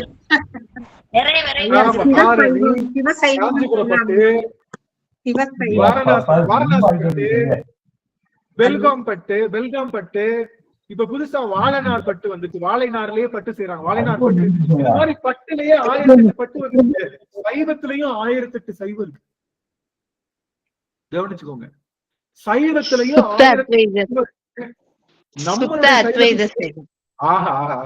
நம்மளுடைய சைவத்துக்கு பேரு சுத்த அத்துவித சைவம், சுத்தாத்வித சைவம். நம்ம சைவத்துக்கு என்ன பேரு? சுத்தாத்வித சைவம். சுத்தாத்வித சைவம்னா என்ன அர்த்தம்னா, நல்லா கவனிச்சுக்கோங்க. சுத்தாத்வித சைவம்னா என்ன அர்த்தம்னா, இதுக்கு முன்னாடி சுத்தம்னா என்ன அர்த்தம்? சுத்தம்னா தூய்மைங்க. தூய்மையா? சரி, சூப்பர். அசுத்தம் இல்லாம இருப்பது. அசுத்தம் இல்லாமல் இருப்பது. சுத்தம் என்னது? மலம் இல்லாதது. மனம் சுத்தமானது. ஐயோ, இறைவனை சுத்த இதோட எந்த நினைவும் இல்லாம சுத்தமா நினைக்கிறது. நான் ஜென்ரலா கேட்டேன் சுத்தம்ன்ற வார்த்தைக்கு. இப்ப நான் அருள் சொல்றேன், எல்லாம் மியூட் பண்ணிக்கோங்க. சாவித்திரி அம்மா மியூட் பண்ணிக்கோங்க. சுத்தம் அப்படின்னா நல்லா கவனிங்க. என்கிட்ட காசு சுத்தமா இல்ல அப்படின்னா என்ன அர்த்தம்? என்கிட்ட காசு அழுக்கா இருக்குன்னு அர்த்தம். என்கிட்ட காசு சுத்தமா இல்ல, காசு இல்லைன்னு கொஞ்சம் கூட இல்லைன்னு அர்த்தம். இல்லவே இல்லைன்னு அறிவு சுத்தமா இல்லையா? அறிவு உனக்கு சுத்தமா இல்லையா? அழுக்கா இருக்குன்னு அர்த்தமா? அறுதியா இல்லைன்னு அர்த்தம். என்ன அர்த்தம்னா சுத்தம் அப்படின்னா இல்லைன்னு ஒரு பொருள் உண்டு. சுத்தத்துக்கு என்ன பொருள் உண்டு? சுத்தத்துக்கு என்ன பொருள் உண்டு? காசு சுத்தமா இல்லைன்னா கம்ப்ளீட்டா இல்லைன்னு அர்த்தம். கம்ப்ளீட்டா இல்லைன்னு அர்த்தம். அப்ப சுத்தத்துக்கு இல்லைன்னு பொருள் உண்டு. இந்த சுத்தாத்மிக சைவம்னா இந்த சுத்தத்துக்கு என்ன பொருள் தெரியுமா? இதுக்கு முன்னாடி சைவத்தை நிறைய பொருள் சொன்னாங்கல்ல. சைவம்னா விளக்கம். இதுக்கு முன்னாடி இருக்கிறவங்க எல்லாம் சைவத்துக்கு ஒரு விளக்கம் சொன்னாங்கல்ல. அந்த எந்த விளக்கமும் இந்த சைவத்துல இல்லைன்னு அர்த்தம். அவங்களுக்கு அதுக்கு ஒரு பொருள் சொல்லியிருப்பாங்கல்ல. இதுக்கு முன்னாடி சைவத்துக்கு இதுக்கு முன்னாடி நிறைய சைவம் இருக்கு. அந்த சைவத்துல உள்ள எந்த பொருளும் இங்க இல்லைன்னு அர்த்தம். இதுக்கு முன்னாடி சொன்ன சைவத்துல சொன்ன எந்த பொருளும் இந்த சைவத்துல இல்லைன்னு அர்த்தம். அதனாலதான் சுத்தம்னு அர்த்தம். எதுல இல்லைன்னா அத்துவிதத்துல இல்ல. அத்துவிதம்னா என்ன? இறைவனோட கலக்கிறப்போ ஒவ்வொரு சைவமும் ஒன்னொன்னு சொல்லுது. எப்ப நீங்க சொல்ற மாதிரி இங்க நாங்க சொல்லலன்றதுக்கு பேருதான் சுத்த அத்துவித சைவம். சுத்த அத்துவித சைவம் அர்த்தம். அத்துவிதம்னா இறைவனோட கலக்கிறது. சுத்தம்னா என்ன அர்த்தம்? இல்ல. என்ன இல்ல? நீங்க சொன்னீங்கல்ல கான்செப்ட், அந்த கான்செப்ட் இல்ல. நீங்க என்ன எதிர்பார்த்தீங்களோ அது இங்க இருக்காது. அதான் அர்த்தம். மத்த சைவர்களே நீங்க ஒரு கான்செப்ட் படிச்சிருக்கீங்கல்ல, அந்த கான்செப்ட் இங்க இல்ல. அது பேர் தான் சுத்தம். எதுல சுத்தம்? அத்துவிதத்துல சுத்தம். இறைவனோட சேர்றதுல சுத்தம். ஒருத்தன் என்ன சொல்றான்? இறைவனோட சேர்றப்போ இந்த ஆன்மாவும் சிவமும் ஒன்னாயிரும். அதுக்கப்புறம் சிவம் வேற இல்ல, ஆன்மா இறைவனும் ஒன்னாயிரும். அது சிவமாவே மாறிடும். சிவன் தான், அதுக்கப்புறம் ஆன்மா இருக்காது அப்படின்னா ஒருத்தன் சைவத்துல. இன்னொருத்தன் என்ன சொன்னா, ரெண்டு பேருமே சேர்றப்போ ரெண்டுமே என்ன பண்ணும்? தனித்தனியா தான் இருக்கும் அப்படின்னா. தனித்தனியா இருந்தாலும் வேலை இல்லை. இது இப்படி பல விதத்துல சொன்னாங்க. ஐக்கியமாயிரும், சமமாயிரும், சிவ சமவாத சைவம், சிவ ஐக்கிய சைவம், சிவ பாடான்வாத சைவம் அப்படின்னு பலவித சைவ கொள்கை இருக்கு இல்லையா? அந்த கொள்கையில சொன்ன எந்த கொள்கையும் இங்க இல்ல. இப்ப நீங்க பாத்தீங்களா, திமுகன்ற கட்சி எங்க இருந்து வந்துச்சு? திகா அப்படின்ற கட்சியில இருந்து. அதுல இருக்கக்கூடிய கொஞ்சம் கோட்பாடு எங்க இவங்க எடுத்துக்குவாங்க, ஆமா தானே? அதுல இருக்கக்கூடிய கடவுள் மறுப்பு கொள்கை, அந்த கொள்கை எல்லாம் எடுத்துக்குவாங்க. அதுக்கப்புறம் என்ன சொல்லிட்டாங்க? திமுகன்னு சொன்னாங்க. அதுக்கப்புறம் அதிமுகன்னு சொன்னாங்களா? அதுல எல்லாம் அப்போ ஒவ்வொரு கொள்கையும் கொஞ்சமா இருக்கும். அப்ப இவங்களோட கொள்கை இவங்களுக்குள்ள இருக்கும், இவங்களோட கொள்கை அவங்களுக்குள்ள இருக்கும். உங்களுக்கு புரியதுக்காக சொல்றேன். இவன் என்னடா அரசியல் பேசுறான்னு நினைக்காதீங்க, புரியதுக்காக. ஒருத்தவனோட கொள்கை இன்னொருத்தவங்க கொள்கையில கொஞ்சம் கொஞ்சம் கலந்துருக்கும். ஆனா நான் வச்சிருக்கிற கொள்கை யாரோட கொள்கையும் கலந்துருக்காது பான்ட்டார். அதுதான் சுத்தம்னு அர்த்தம். எதுல தெரியுமா? அத்துவிதத்துல. இறைவன் சுத்தாத்வித சைவம்னு என்ன அர்த்தம்னா, இறைவன் முக்தி பெறும்போது இந்த ஆன்மா எப்பொழுதும் அடிமையாத்தான் இருக்கும், சிவமா ஆக முடியாது. சிவத்தினுடைய இன்பத்துல ஒன்னா இருக்கும். சிவம் என்ன, இப்ப போனீங்கன்னா சிவம் என்ன சாப்பிடுறாரோ அதை நம்ம கொடுப்பார். சிவம் என்ன உடை அணிகிறாரோ அதை கொடுப்பார். சிவர் என்ன டேபிள் உட்காந்துருக்கோ அந்த டேபிள் கொடுப்பார். எல்லாத்தையும் கொடுப்பாரு.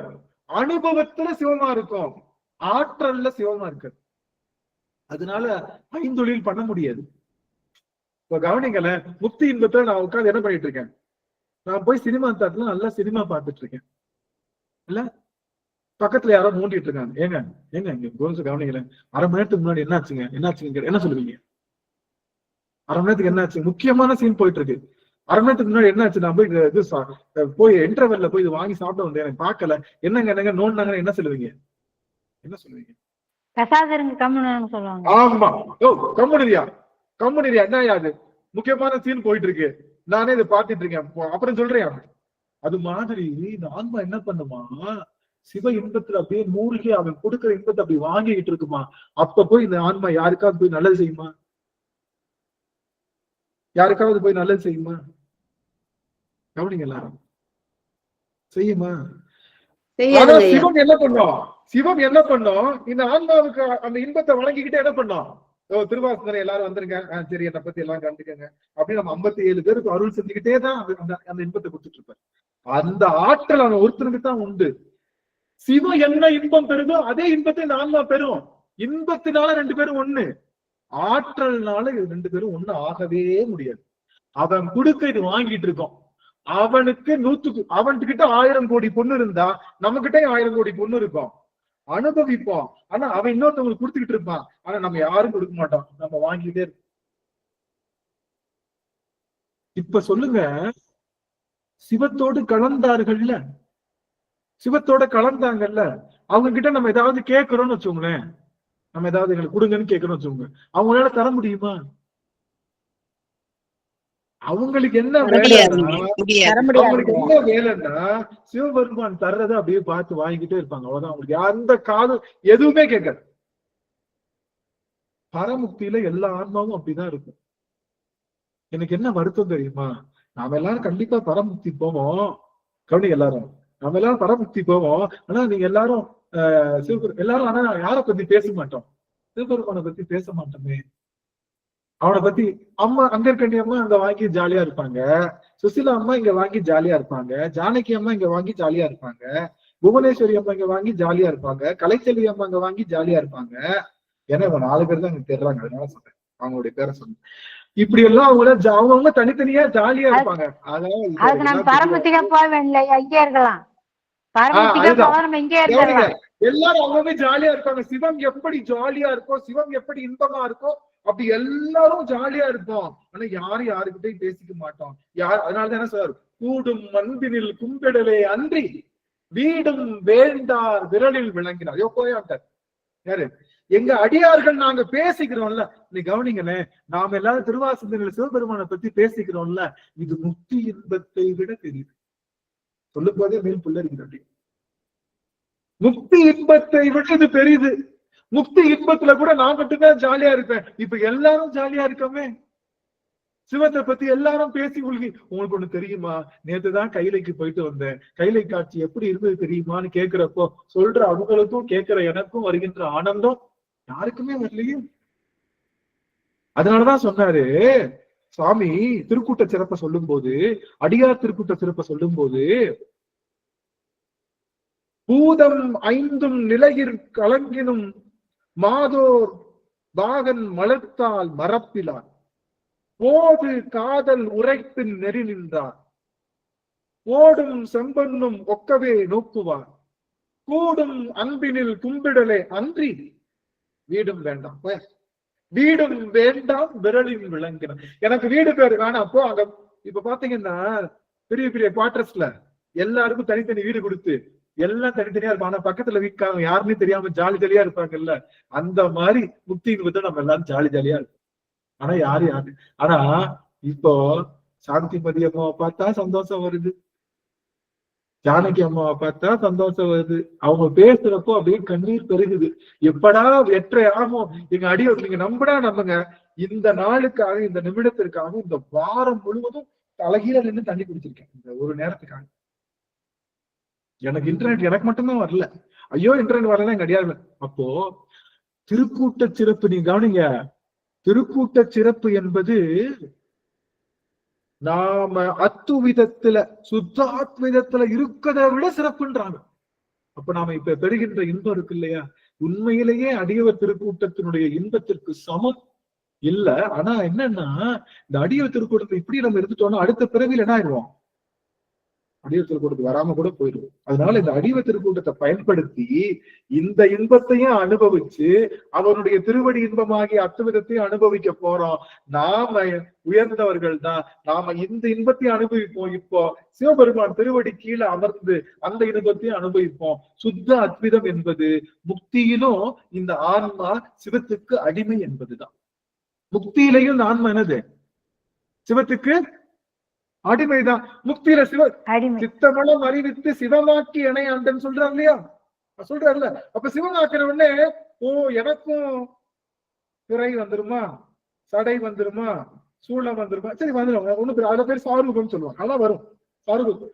சாயுஜோ கலந்த உடனே நான் எல்லாரையும் ஐந்தொழில் பண்ண முடியுமா? பண்ணாது. ஏன்? இது இன்ட்ரெஸ்டிங்கா படம் பார்த்துட்டு இருக்கு. யாராவது முதுகுல தொடர்ந்து என்ன பண்ணும்? சூப்பரா படம் ஓடிட்டு இருக்கு, டிஸ்டர்ப் பண்ணது, பேசாம இருக்கு அப்படின்னு அது வேலையை மட்டும்தான் பார்ப்போம். அதுதான் இந்த ஆன்மாவினுடைய இயல்பு. அது வேலையை மட்டும்தான் பார்ப்போம். புரியுதுங்களா? சரி. அப்போ சுத்தாத்வித சைவம் என்னன்னு தெரிஞ்சிருச்சா? நான் ஒரே ஒரு நான் முடிக்க போறேன். இப்ப எனக்கு 5 நிமிடம் தான் டைம் இருக்கு, முடிக்க போறேன். சுத்தாத்வித சைவம்னா என்ன சொல்லுங்க, நீங்க தான் சொல்லணும். சுத்தம்னா இல்லைன்னு அர்த்தம் ஐயா. அத்விதம்னாக்கா இறைவனோடு ஒன்னா கலத்து இருக்கிறது, ஒன்னா கலத்துல இருக்கிறது சுத்தாத்தான். ஓகே, இது யாராவது இன்னும் சிறப்பா கொஞ்சம் சொல்லலாமே, இன்னும் எனக்கு சரியான பொருள் யாராவது சொல்லலாமா? வாய்ப்பு இருக்கா? அதாவது பலவிதமான சைவ கோட்பாடுகள் இருக்கு. எல்லாமே சிவத்தை தலைவனா வச்சிருக்கிற கோட்பாடு. பலவிதமான சைவ கோட்பாடுகள்ல சொல்லப்பட்ட அத்துவித கொள்கை எதுவுமே இங்க இல்லைன்னு. அது பேர் தான் சுத்த அத்விதம். நம்ம சைவம் பேர் என்னது? பலவிதமான சைவ கோட்பாடுகள்ல சொல்லப்பட்ட சைவ கொள்கை எதுவும் இங்க இல்ல. யாருடைய கொள்கை இங்க இல்ல. இது புது, எது மாதிரியும் இல்லாமல் புது மாதிரியா இருக்கு. அதுதான் சைவ சித்தாந்தம், நம்மளுடைய சைவம். தனித்துவம் பெற்றதுன்னு சொல்லலாங்களா ஐயா?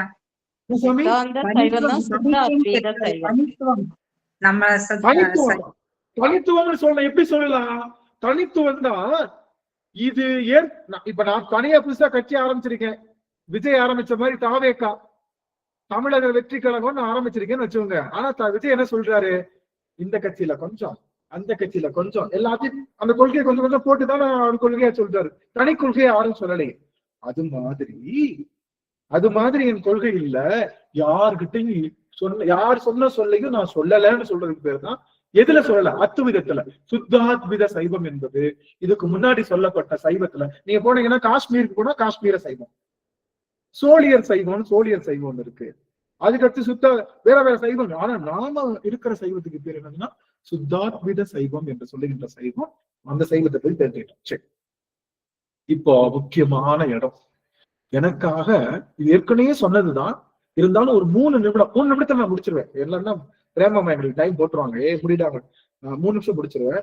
எனக்காக இந்த 3 நிமிஷம் மட்டும் உங்க வேலையெல்லாம் ஒதுக்கி என் கூட நீங்க அமரணும்.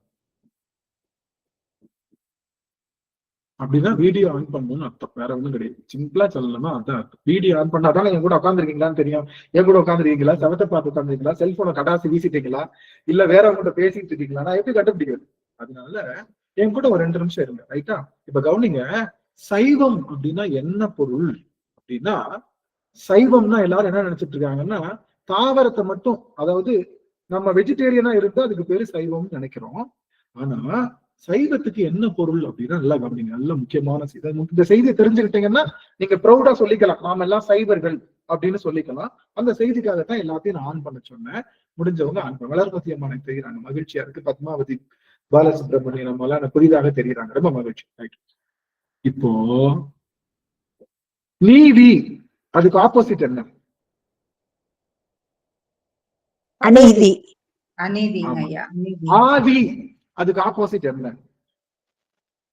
அனாதி. அனாதி. ஆமா, ஆதிக்கு முன்னாடி ஆ போடணும். ஆதிதான் ஆக்சுவலி. ஆதிக்கு முன்னாடி ஒரு ஆ போட்டீங்கன்னா ஆதின்னு வரும். ஆனா ஆதி உயிரும் சேராது. அதனால அந்த நகாரம் போடணும், அனாதின்னு வரும். ஏதாவது ஒரு பொருளுக்கு முன்னாடி ஆ போட்டேன்னு சொன்னா என்ன ஆயிடும்? நெகட்டிவ். ஒரு பொருளுக்கு முன்னாடி ஆ போட்டா அது என்ன ஆயிடும்? எதிர்மறையா மாறிடுமா? எதிர்மறையா மாறிடுமா? இப்போ அநீதியில ஆவை எடுத்து என்ன ஆயிடும்? நீதி. நீதி. நீதி. ஆவ எடுத்துட்டா அது எதிர்ப்பதம் ஆயிடும். கவனிக்கிறீங்களா? ஆவ எடுத்துட்டா அதே என்னை நல்லா கவனி, முத்து கவனிங்க. அசைவு அப்படின்னு என்ன அர்த்தம்? அசைவு மூமெண்ட். மூமெண்ட். அருமை. பத்மாவதி அம்மா, தூள் தூள். நல்லா கவனிங்க. ரன்னிங் என்ன அர்த்தம்? ரன்னிங்னா ஃபாஸ்டா மூவ் ஆனா ரன்னிங்.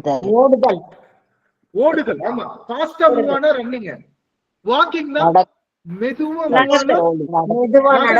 மூவ் ஆனா என்னது? நகர்தல். அசைவுனா இந்த இடத்துலயே ஸ்லோவா இப்படி பண்ணாலே அசைது. ஆமாவா இல்லையா? இப்படி பண்ணாலே ஆமாவா இல்லையா? மைன்யூட்டான மூவ்மெண்ட். நல்லா கவனிங்க, நல்லா கவனிங்க. மைன்யூட்டான மூவ்மெண்ட்டுக்கு பேரு தான் அசைவுன்னு அர்த்தம். இப்போ ஆவ எடுத்துட்டோம், அதுக்கு பேர் என்ன?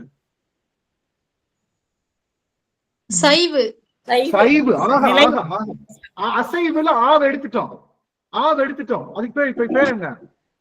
சைவு. நல்லா கவனிங்க. அசைவுல சின்ன சின்ன மாற்றம், சின்ன மாற்றம் இருந்தா அதுக்கு பேர் என்னது? அசைவு. சைவுனா சின்ன மாற்றம் கூட இல்லாம இருந்தா அது பேர் சைவு. எப்படி? நல்ல முக்கியமான செய்தி. சின்ன மாற்றம் கூட இல்லாம இருந்தா அது பேரு சைவு. யாரெல்லாம் சிவபெருமானை போல சின்ன மாற்றம் கூட அடையாம அப்படியே இருக்கிறாங்களோ அவங்க பேரு சைவர்கள்னு பேரு. சைவர்கள் என்ன பேரு? எதுல சைவம்? மனசுல. ஒரு தடவை சிவபெருமான பிடிச்சதுக்கு அப்புறம் சின்ன மாற்றம் கூட இல்லாம சிவனையே வழிபாடு செஞ்சா சைவம். இல்ல, நான் காலையில நான் சிவபெருமானை கும்பிடுவேன், சாயங்காலம் போய் சாய்பாபா கும்பிடுவேன், அடுத்த நாள் போய் நான் இது நம்ம விஜயகாந்த கும்பிடுவேன், ரஜினிகாந்த கும்பிடுவேன், அதுக்கப்புறம் வேற யாரையாவது கும்பிடுவேன்னு சொல்லி நம்ம வேற யாரையாவது கும்பிட்டோம்னா இது என்னது? சைவம் கிடையாது. நான் நவகிரகத்தையும் கும்பிடுவேன், மகாலட்சுமியும் கும்பிடுவேன், விஷ்ணுவையும் கும்பிடுவேன், பனைமரத்து சின்னத்துல ஒரு குத்து, தென்னை மரத்து சின்னத்துல ஒரு குத்து, அப்புறம் சங்க சின்னத்துல ஒரு குத்துன்னு 3 சின்னத்திலையும் குத்திட்டு வந்தா அதுக்கு பேர் என்ன? இல்ல, செல்லாத ஓட்டு. சைவம். சைவம் இல்ல. சைவம் என்பது என்றும் மாறாமல் நிற்பது. நம்மளுடைய 63 நாயன்மார்கள் என்ன பண்ணாங்க? எந்த சூழல் வந்தாலும் என்ன வந்தாலும் மாறாம நின்னாங்கல்ல, அவர்கள் பேரு சைவர்கள். நம்ம சிவபெருமானும் 1000 தப்பு பண்ணாலும் வரமாட்டேன்னு சொன்னாலும் நமக்கு செய்யற உதவியில மாறாம நிக்கிறான்ல, அதனால அவனுக்கு என்னன்னு பேரு? சைவன். சைவன்னு பேரு. சைவன்னு பேரு. என்னைக்குமே மாத்திக்க மாட்டான். இந்த வருஷம் இந்த பிறகு நாம பாதி பேர் சிவனை கும்பிடாம இருக்காங்கல்ல, எனக்கு கவனிக்கல, சிவனை கும்பிடாம இருக்காங்க, அவங்களுக்கு எல்லாம் சிவன் அருள் செய்யாம இருக்காங்க. சிவன் கோயில் இருக்கிற சிவலிங்க திருமேனியவே தூக்கிட்டு போய் விக்கிறாங்க இல்ல, நடராஜர் சிலையை கடத்திட்டு போய் வேற பிறவி வேற இடத்துல போய் கொடுக்குறானே, அவனுக்கு எல்லாம் அருள் செய்ய மாட்டானா? பஞ்சமா இருக்கானே, அவனுக்கு அருள் செய்யாம இருக்கானா? நத்தைக்கு அருள் செய்யாம இருக்கானா? நாய்க்கு அருள் செய்யாம இருக்கானா? கல்லுக்குள்ளோட பேரைக்கு அருள் செய்யாம இருக்கானா? நீ என்ன வேணாலும் இரு, நீ என்னை கும்பிடாம போ, உனக்கு அருள் செய்யறத நான் மாறவே மாட்டேன்னு அந்த அருள் நிலையில மாறாம நிக்கிறான்ல, அந்த அருள் நிலையில அசைவு இல்லாம நிக்கிறான்ல, அதனால அவனுக்கு சைவன்னு பேரு.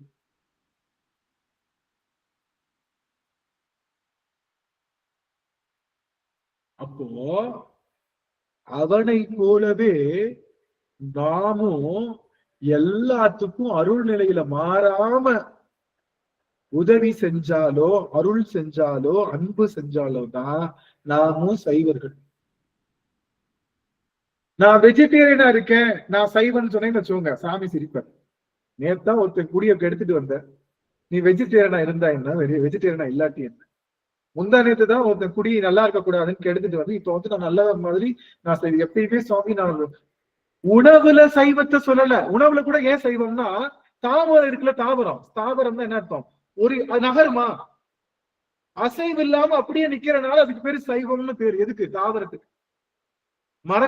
மரம் செடி கொடி எல்லாம் அசையாம, நீங்க கேட்கலாம், ஐயா இப்படி அசைது, அந்த அசைவை விட்டுருங்க, நகர மாட்டேங்குது இல்ல, நகராம இருக்கிறனால அதுக்கு பேரு சைவம்னு பேரு. செடிகளுக்கு பேரு. அதுல இருந்து வரக்கூடிய உணவு சைவ உணவு. மத்ததெல்லாம் ஓடுறது, நடக்கிறது, பறக்கிறது, இதெல்லாம் என்னது? அசைதுல. அசைதுல அதுல அசைவம். அதுல வரக்கூடிய உணவு பேரு அசைவ உணவுன்னு பேரு. சைவ உணவை உண்பதினாலே மட்டும் சைவ உணவு உண்ணணும். அதுதான் நம்மளுடைய சைவத்தினுடைய கோட்பாடு. ஏன்னா உணவுக்கும் உணர்வுக்கும் தொடர்பு இருக்கு. அதெல்லாம் தம்மு கட்டினவர் யாரு? ஆமா ஐயா. ஏங்க அப்ப சிவ அடியார்கள்ல அசைவம் உண்டான்னு கேட்டா உண்டு. யார் யார் உண்டு பட்டியலிடலாமா? யார் உண்டு? ஒரு நிமிஷம் அம்மா எனக்கு மன்னிச்சுக்கோங்க, ஒரே ஒரு நிமிஷம் மட்டும் எடுத்துக்கிறேன். யார் யார் உண்டுன்னா அதிபத்த நாயனார் என்ன பண்ணாரு? மீனவ குலத்துல பிறந்தவர். மீன் வாங்கி டெய்லி மீனை பிடிச்சிட்டு அவர் என்ன காய்கறியா சாப்பிடுவாரு. மீன் தான் உணவு, ஒன்றும் பிரச்சனை இல்லை. நம்மளுடைய சிறு தொண்ட நாயனார் வீட்டுல எனக்கு பிள்ளை வேணும், கறி வேணும், அதுவும் பிள்ளைக்கறி வேணும், அதுவும் இப்படித்தான் இருக்கணும்னு சொன்னாரு. சரி ஐயா, நாங்க சைவம் தான் சமைப்போம், எங்களுக்கு அசைவம் சமைக்க தெரியாதுன்னு சொல்லல. ஏன்? அவர்கள் உணவு சைவத்தை பெருசா நினைக்கல. உணர்வு செய்வோம். சிவனடியார்களுக்கு சோறு போடணும், அந்த உடம்புல உயிர் இருக்க வேணான்ற அந்த உணர்வுல மட்டும் சைவம் பண்ணார். சைவம்னு என்ன அர்த்தம்? சைவம்னு என்ன அர்த்தம்? உணர்வுல இருக்கிறது. நிலையானது,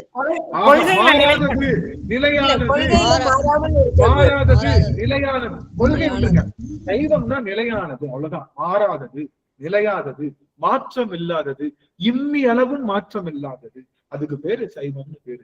சிவபெருமான் இம்மி அளவும் மாற்றம் அடையாம அன்று முதல் இன்று வரை நமக்கு அருள் செய்து கொண்டே இருப்பதனால அவன் ஒருவனுக்குத்தான். நாம் இப்ப காலத்தை தூக்கி விட்டு சொல்லிக்கலாமா? காலத்து நாங்கெல்லாம் செய்வர்கள். ஏன்? நாங்க சிவபெருமானை தவிர வேற யாரையும் கூப்பிட மாட்டோம். எங்களுக்கு எவ்வளவு பெரிய இந்திரனுடைய பதவி வந்தாலும் சரி, எது வந்தாலும் சரி, எவ்வளவு கோடி ரூபாய் கொடுத்தாலும் சரி, எங்களை பெருமான் நச்சு நட்டாலும் நினைந்துருகும் அடியாரை நைய வைத்தாய் அப்படின்னு எங்களை நச்சு பண்ணாலும் சரி, சிவபெருமான் ஒருவனை அன்றி இந்த ஆன்மா ஒருபோதும் யாரையும் நினைப்பதில்லை என்ற உணர்விலே நின்றால் நீங்கள் சைவர்கள். சரி, அது மட்டும் போதுமா? இல்ல, எனக்கு என் முன்னாடி யார் நின்னாலும் சாயா அன்பினை நாள்தோறும் தலைப்பவராக, என் அன்பு யாருக்கும் மாறவே மாறாது, என் அன்பு எல்லாருக்கும் ஒண்ணுன்னு நீங்க நினைச்சாதா சிவபெருமானுக்கு நீங்க சைவர்கள். இப்ப நாம சைவர்கள் எதை பத்தி சொல்லிக்கிறோம்? நமக்கு நாமே சொல்ற சைவம். சிவபெருமானை மட்டும் கும்பிடனால செய்வோம். சிவபெருமான் நம்மளை எப்ப தெரியுமா சைவம் அங்கீகாரம் கொடுப்பான்? யாரு வந்தாலும் சரி, நல்லவன் வந்தாலும் தீயவன் வந்தாலும், நமக்கு தெரிஞ்சவன் வந்தாலும் தெரியாதவன் வந்தாலும், நமக்கு சொந்தக்காரன் வந்தாலும், நம்ம குடிய கெடுத்தவன் வந்தாலும், யாரு வந்தாலும் எல்லாருக்கும் ஒரே மாதிரி அன்பு செய்வேன். எங்க அப்பா எனக்கு அன்பு செய்யறான், நான் அதே மாதிரி அன்பு செய்வேன் அப்படின்ற உணர்வுக்குள்ள நீங்க வந்துட்டீங்கன்னா சிவபெருமான் உங்களை சைவனாக போற்றுவோம். அப்போ சைவா போற்றி நம்ம சைவம். நம்ம என்ன செய்வோம்? நம்ம சைவம் தான் சுத்தாத்மிக சைவம். அத்துவிதத்துல சொல்றோம். சைவம் என்றால் சிவபெருமானுடைய சைவம்னா நீங்க கவனிச்சுங்க.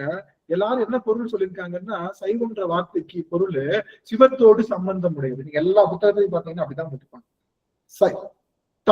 எல்லோடு சம்பந்தப்பட்டது தைலம், சிவத்தோடு சம்பந்தப்பட்டது சைவம். இதுதான் கொடுத்துருக்காங்க. கவனிங்களா? நீங்க எந்த சித்தாந்த புக் எடுத்தாலும் எல்லாத்துலயும் கொடுக்குற டெபினிஷன் இதுதான்.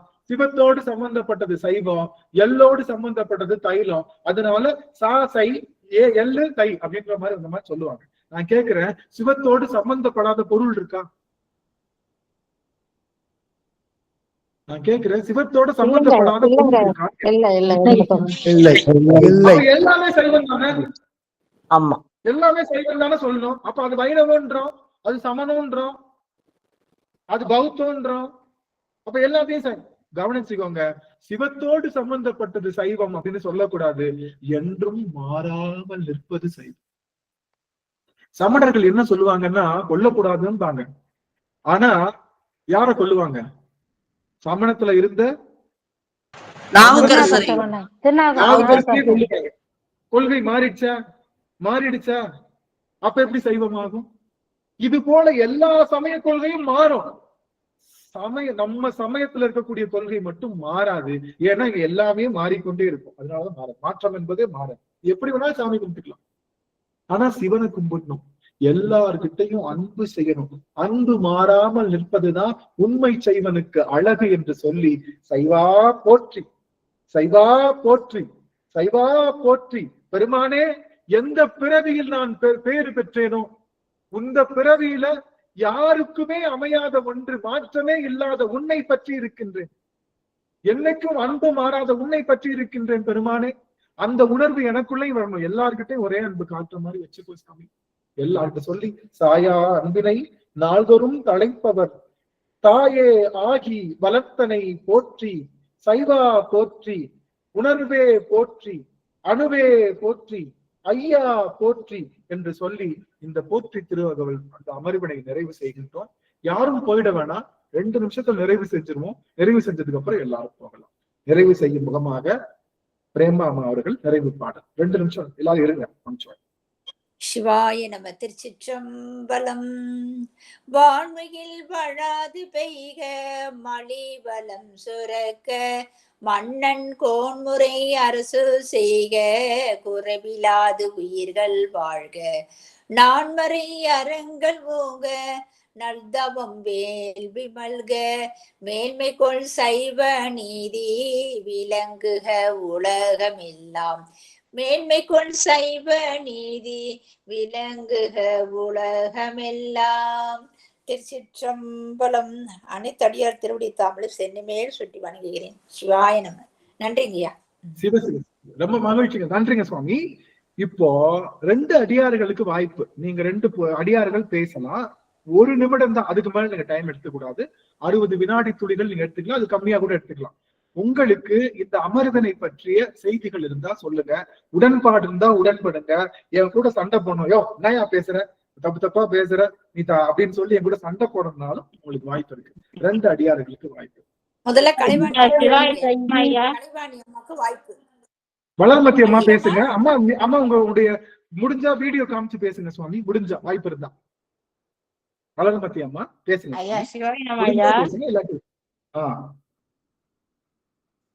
நீங்க நமச்சிவாயம் முருகனுக்கோட மந்திரம், சிவாய் நம சிவனுக்கோட மந்திரம்னு சொன்னீங்க. இல்ல இல்ல இல்ல இல்ல இல்ல ஓம் நமச்சிவாய. ஓம் சேர்த்து அம்மா, ஓம் சேர்த்து சொல்லும் போது 6 எழுத்து மந்திரம், 5 எழுத்தை மட்டும் சொன்னா அது பெருமானுக்குரியது. அது அப்படின்னு தான் சொன்ன முடியும். நமச்சிவாயம் முருகனுக்குரிய மந்திரம் இல்லைங்க ஐயா, நீங்க சொன்னீங்க. ஆமா, ஆனா முருகனுக்கு சரவண பவன்றதுதான் 6 எழுத்து மந்திரம்.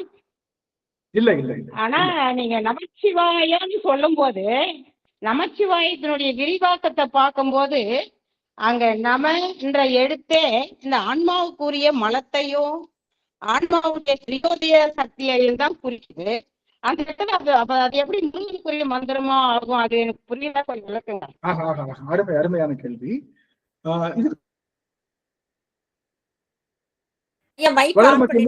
வளர்மதி அம்மா மியூட் பண்ணிக்கலாம். நன்றி நன்றி, அருமையான கேள்வி அம்மா. இப்ப புதிய அடியார்னு நினைக்கிறேன். பலமுறை இதை பத்தி சொல்றோம். நம்ம 5 எழுத்து என்பது நமச்சிவாயம், சிவாய நம, சிவய சிவ, சிவ சிவ, சி அப்படின்னு சொல்லக்கூடிய சூக்கும மந்திரங்கள், அதிசூக்கும மந்திரம் 5 எழுத்து மந்திரம். இந்த 5 எழுத்து மந்திரத்தை ஓம் அப்படின்னு சேர்த்து சொல்ல வேண்டிய அவசியம் இல்லை. 5 எழுத்து மந்திரத்துக்கு ஓம் சொல்ல தேவையில்லை. ஏன்னா இந்த 5 எழுத்து மந்திரமே ஓம் என்ற சொல்லினுடைய பிறகு. அந்த 5 எழுத்து மந்திரத்துல ஓம் என்ற சொல்ல சேர்த்து சொன்னா 5 எழுத்தும் 5 முகத்தை குறிக்கும். எது ஈசானம், தத்புருஷம், வாமதேவம், அகோரம், சத்தியோஜோகம் என்று சொல்லுகின்ற 5 எழுத்தை கொள்ளும். ஓம் என்பது அதோ முகத்தை குறிப்பதனால 6 முகமா இருக்கக்கூடிய ஓம் என்ற எழுத்த சொல்லி பஞ்சாக்கர மந்திரம் சொல்லும் போது அதோ முகத்தையும் சேர்த்து சொல்வதனால அது அறுமுகத்தை குறிக்கும், அறுமுகச்சுவத்தை குறிக்கும். அதனால நீங்க எப்படி வேணாலும் சொல்லலாம். ஆனா சரவண பவ என்பது முருகனுடைய மூல மந்திரம் இல்லை. ஏன் அப்படின்னா அதுல ச ர ப ந ப வ என்று வா என்ற எழுத்து 2 முறை வருவதனால ஒரு மந்திரத்துல ஒரே எழுத்து 2 முறை வந்ததுன்னா அதுக்கு என்ன பொருள் சொல்ல முடியும்? இந்த வாக்கு ஒரு பொருள், அந்த வாக்கு ஒரு பொருள் சொன்னீங்கன்னா அப்போ 2 பொருளுமே வேற வேறையா வருது. அப்போ ஒரு மந்திரத்துல வா வா என்ற எழுத்து ஒரு மந்திரம் மூல மந்திரம்னா அதுல ரிப்பீட் ஆகக்கூடாது. அதனுடைய வார்த்தைகள் ரிப்பீட் ஆனாலே அது மூல மந்திரம் ஆகாது. அது முருக பெருமானுடைய மூல மந்திரம் என்பது நவகுமாராய. அதுதான் இது வந்து சரவண பவ அப்படிங்கிற மந்திரம் வந்து அது பிற்காலத்துல சேர்க்கப்பட்டது. அதை நம்ம அப்புறம் பாத்துக்கலாம். இதுக்கு ஒரு பெரிய நீண்ட விளக்கம் இருக்கு. அதை நம்ம வந்து பல இடங்கள்ல சொல்லியிருக்கோம். அம்மா புதிய அடியார்கள்னால அதை சுருக்கமா சொல்லி அடியன் முடிச்சிருக்கேன். ஏன்னா அடியார்கள் வெயிட் பண்றாங்கனால கண்டிப்பா இதை பத்திய செய்தி வாய்ப்பு இருக்கும்போது நம்ம நல்லா சொல்லணும். நல்லது நம்ம இன்னொரு புதிய அடியவர். நன்றி சார். புதிய அடியவருக்கு வாய்ப்பு. புதிய அடியவர் யாராவது ஒருத்தவங்க பேசலாம். கலைவாணி அம்மா பேசுங்கம்மா. அப்புறமா விஜய் அம்மா பேசுங்க. ஆமா பேசுங்க. உங்களுக்கு ஏதாவது இந்த அமர்வை பற்றி சொல்லணும். நன்றி சார். அடியன் கோயம்புத்தூர்ல இருந்துங்க.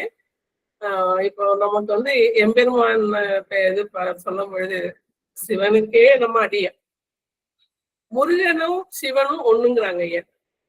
தமிழ் கடவுள் முருகனும் எம்பெருமானும் ஒன்றுதான், முருகன் வேற இல்ல சிவன் வேற இல்ல அப்படின்றாங்க. சோ இதனுடைய விளக்கம் தான் எனக்கு எனக்கு மீட் பண்ணிக்கலாம். கலைவாணி இன்னைக்கு 2 பேருமே முருகனை பத்தி கலைவாணி மீட் பண்ணிக்கலாம். இன்னைக்கு 2 பேருமே கேட்ட கேள்வி என்ன அப்படின்னா, நீங்க கந்த புராணம் பாத்தீங்கன்னா நம்மளுடைய சூரபத்மன் பெற்ற வரம் என்பது சிவத்தை தவிர வேற யாரும் என்ன அழிக்க முடியாதுன்ற வரம் வாங்கணும். ஆமாவா இல்லையா? ஆனா வந்தது யாரு? முருகன். முருகன் எய்த வேல் வந்து என்ன பண்ணுச்சு? சூரபத்மனை 2ஆக பிளந்தது. வேற யாரும் அவனால பிளக்க முடியாது. சூரபத்மனை 2ஆக பிளந்தது. அப்போ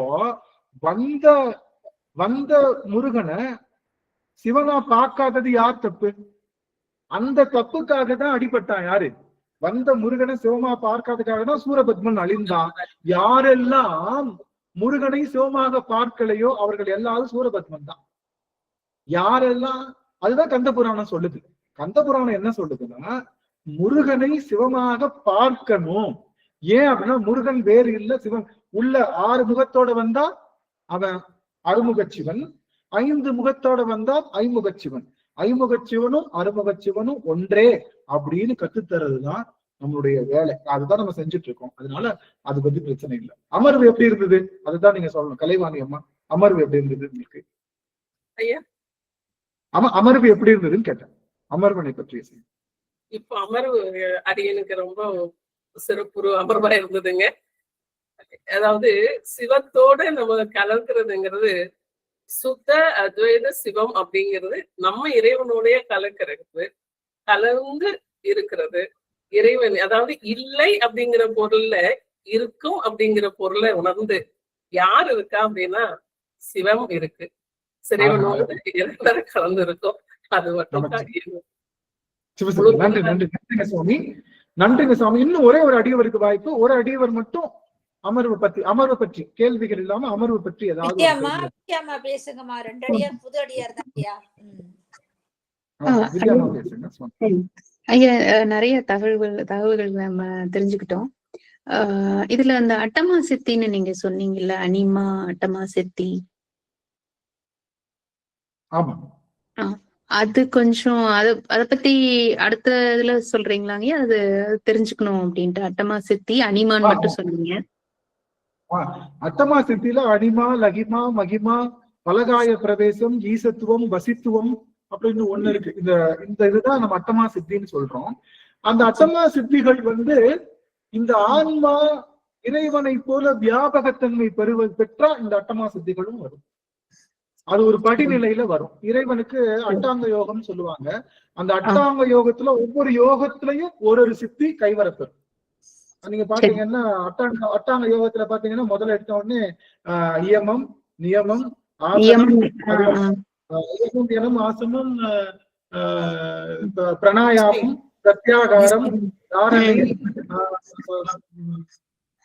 பிரத்யாகாரம், தாரணை, சமாதி, இன்னொன்னு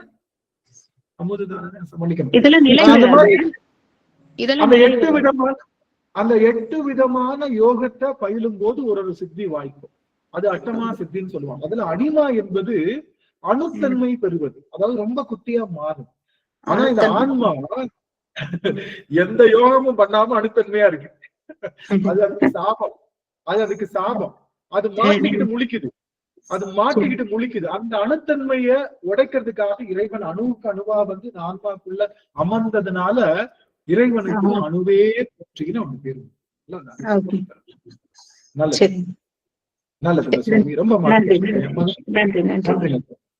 ஆகவே அடியார்கள் வருகின்ற வெள்ளிக்கிழமையும் எல்லாரும் எழுந்தருளி இது போல 8:30 மணிக்கு இதே லிங்க் தான், வேற எந்த லிங்க்கும் கிடையாது, இதே லிங்க் தான் வரப்போகுது. 8:30 மணிக்கும் நீங்க எல்லாரும் வந்து கூடும் அன்பினில் கும்பிடலே அன்றி வீடு. இந்த அடியார்களோடு சேர்ந்து கவனிக்கிறோம்ல, அடியார்களோடு சேர்ந்து பேசுறோம்ல, ஏதாவது கேள்வி கேட்டா எத்தனைச்சு பதில் சொல்றோம்ல, பெருமான உருகி உருகிறோம்ல, இதை விட சிறந்த பெரும் பேரு வேற எதுவுமே இல்லை. அப்பெரும் பேற்றை எல்லாரும் பெற்றுக்கீங்க என்று சொல்லி இந்த அளவுல உங்க எல்லாருடைய திருவடி தாமரைகளையும் வணங்கி மகிழ்ந்து அடியை நிறைவு செய்கின்ற அடுத்த அமர்வுலையும் உங்க எல்லாரையும் பார்க்கலாம் அப்படின்னு அடியை நிறைவு செய்கின்றேன். நன்றிங்க சுவாமி. நிறைவு பாடல். ஆறிரு தடந்தோள் வாழ்க, அருமுகம் வாழ்க, வெற்பை கூறுசை தனிவேல் வாழ்க, துக்குடம் வாழ்க, செவ்வேல் ஏறிய மங்கை வாழ்க, யானை தன்னனங்கு வாழ்க, மாறிலா வள்ளி வாழ்க, வாழ்க சீரடியார் எல்லாம் மாறிலா வள்ளி வாழ்க, வாழ்க சீரடியார் எல்லாம். வெற்றிவேல் முருகனுக்கு அரோகரா, ஞானவேல் முருகனுக்கு அரோகரா, சக்திவேல் முருகனுக்கு அரோகரா. திருச்சிற்றம்பலம். அடியார்கள் எல்லாம் உத்தரவு வாங்கிக்கலாம். நன்றிங்க சுவாமி. நமச்சிவாய். நன்றிங்க ஐயா.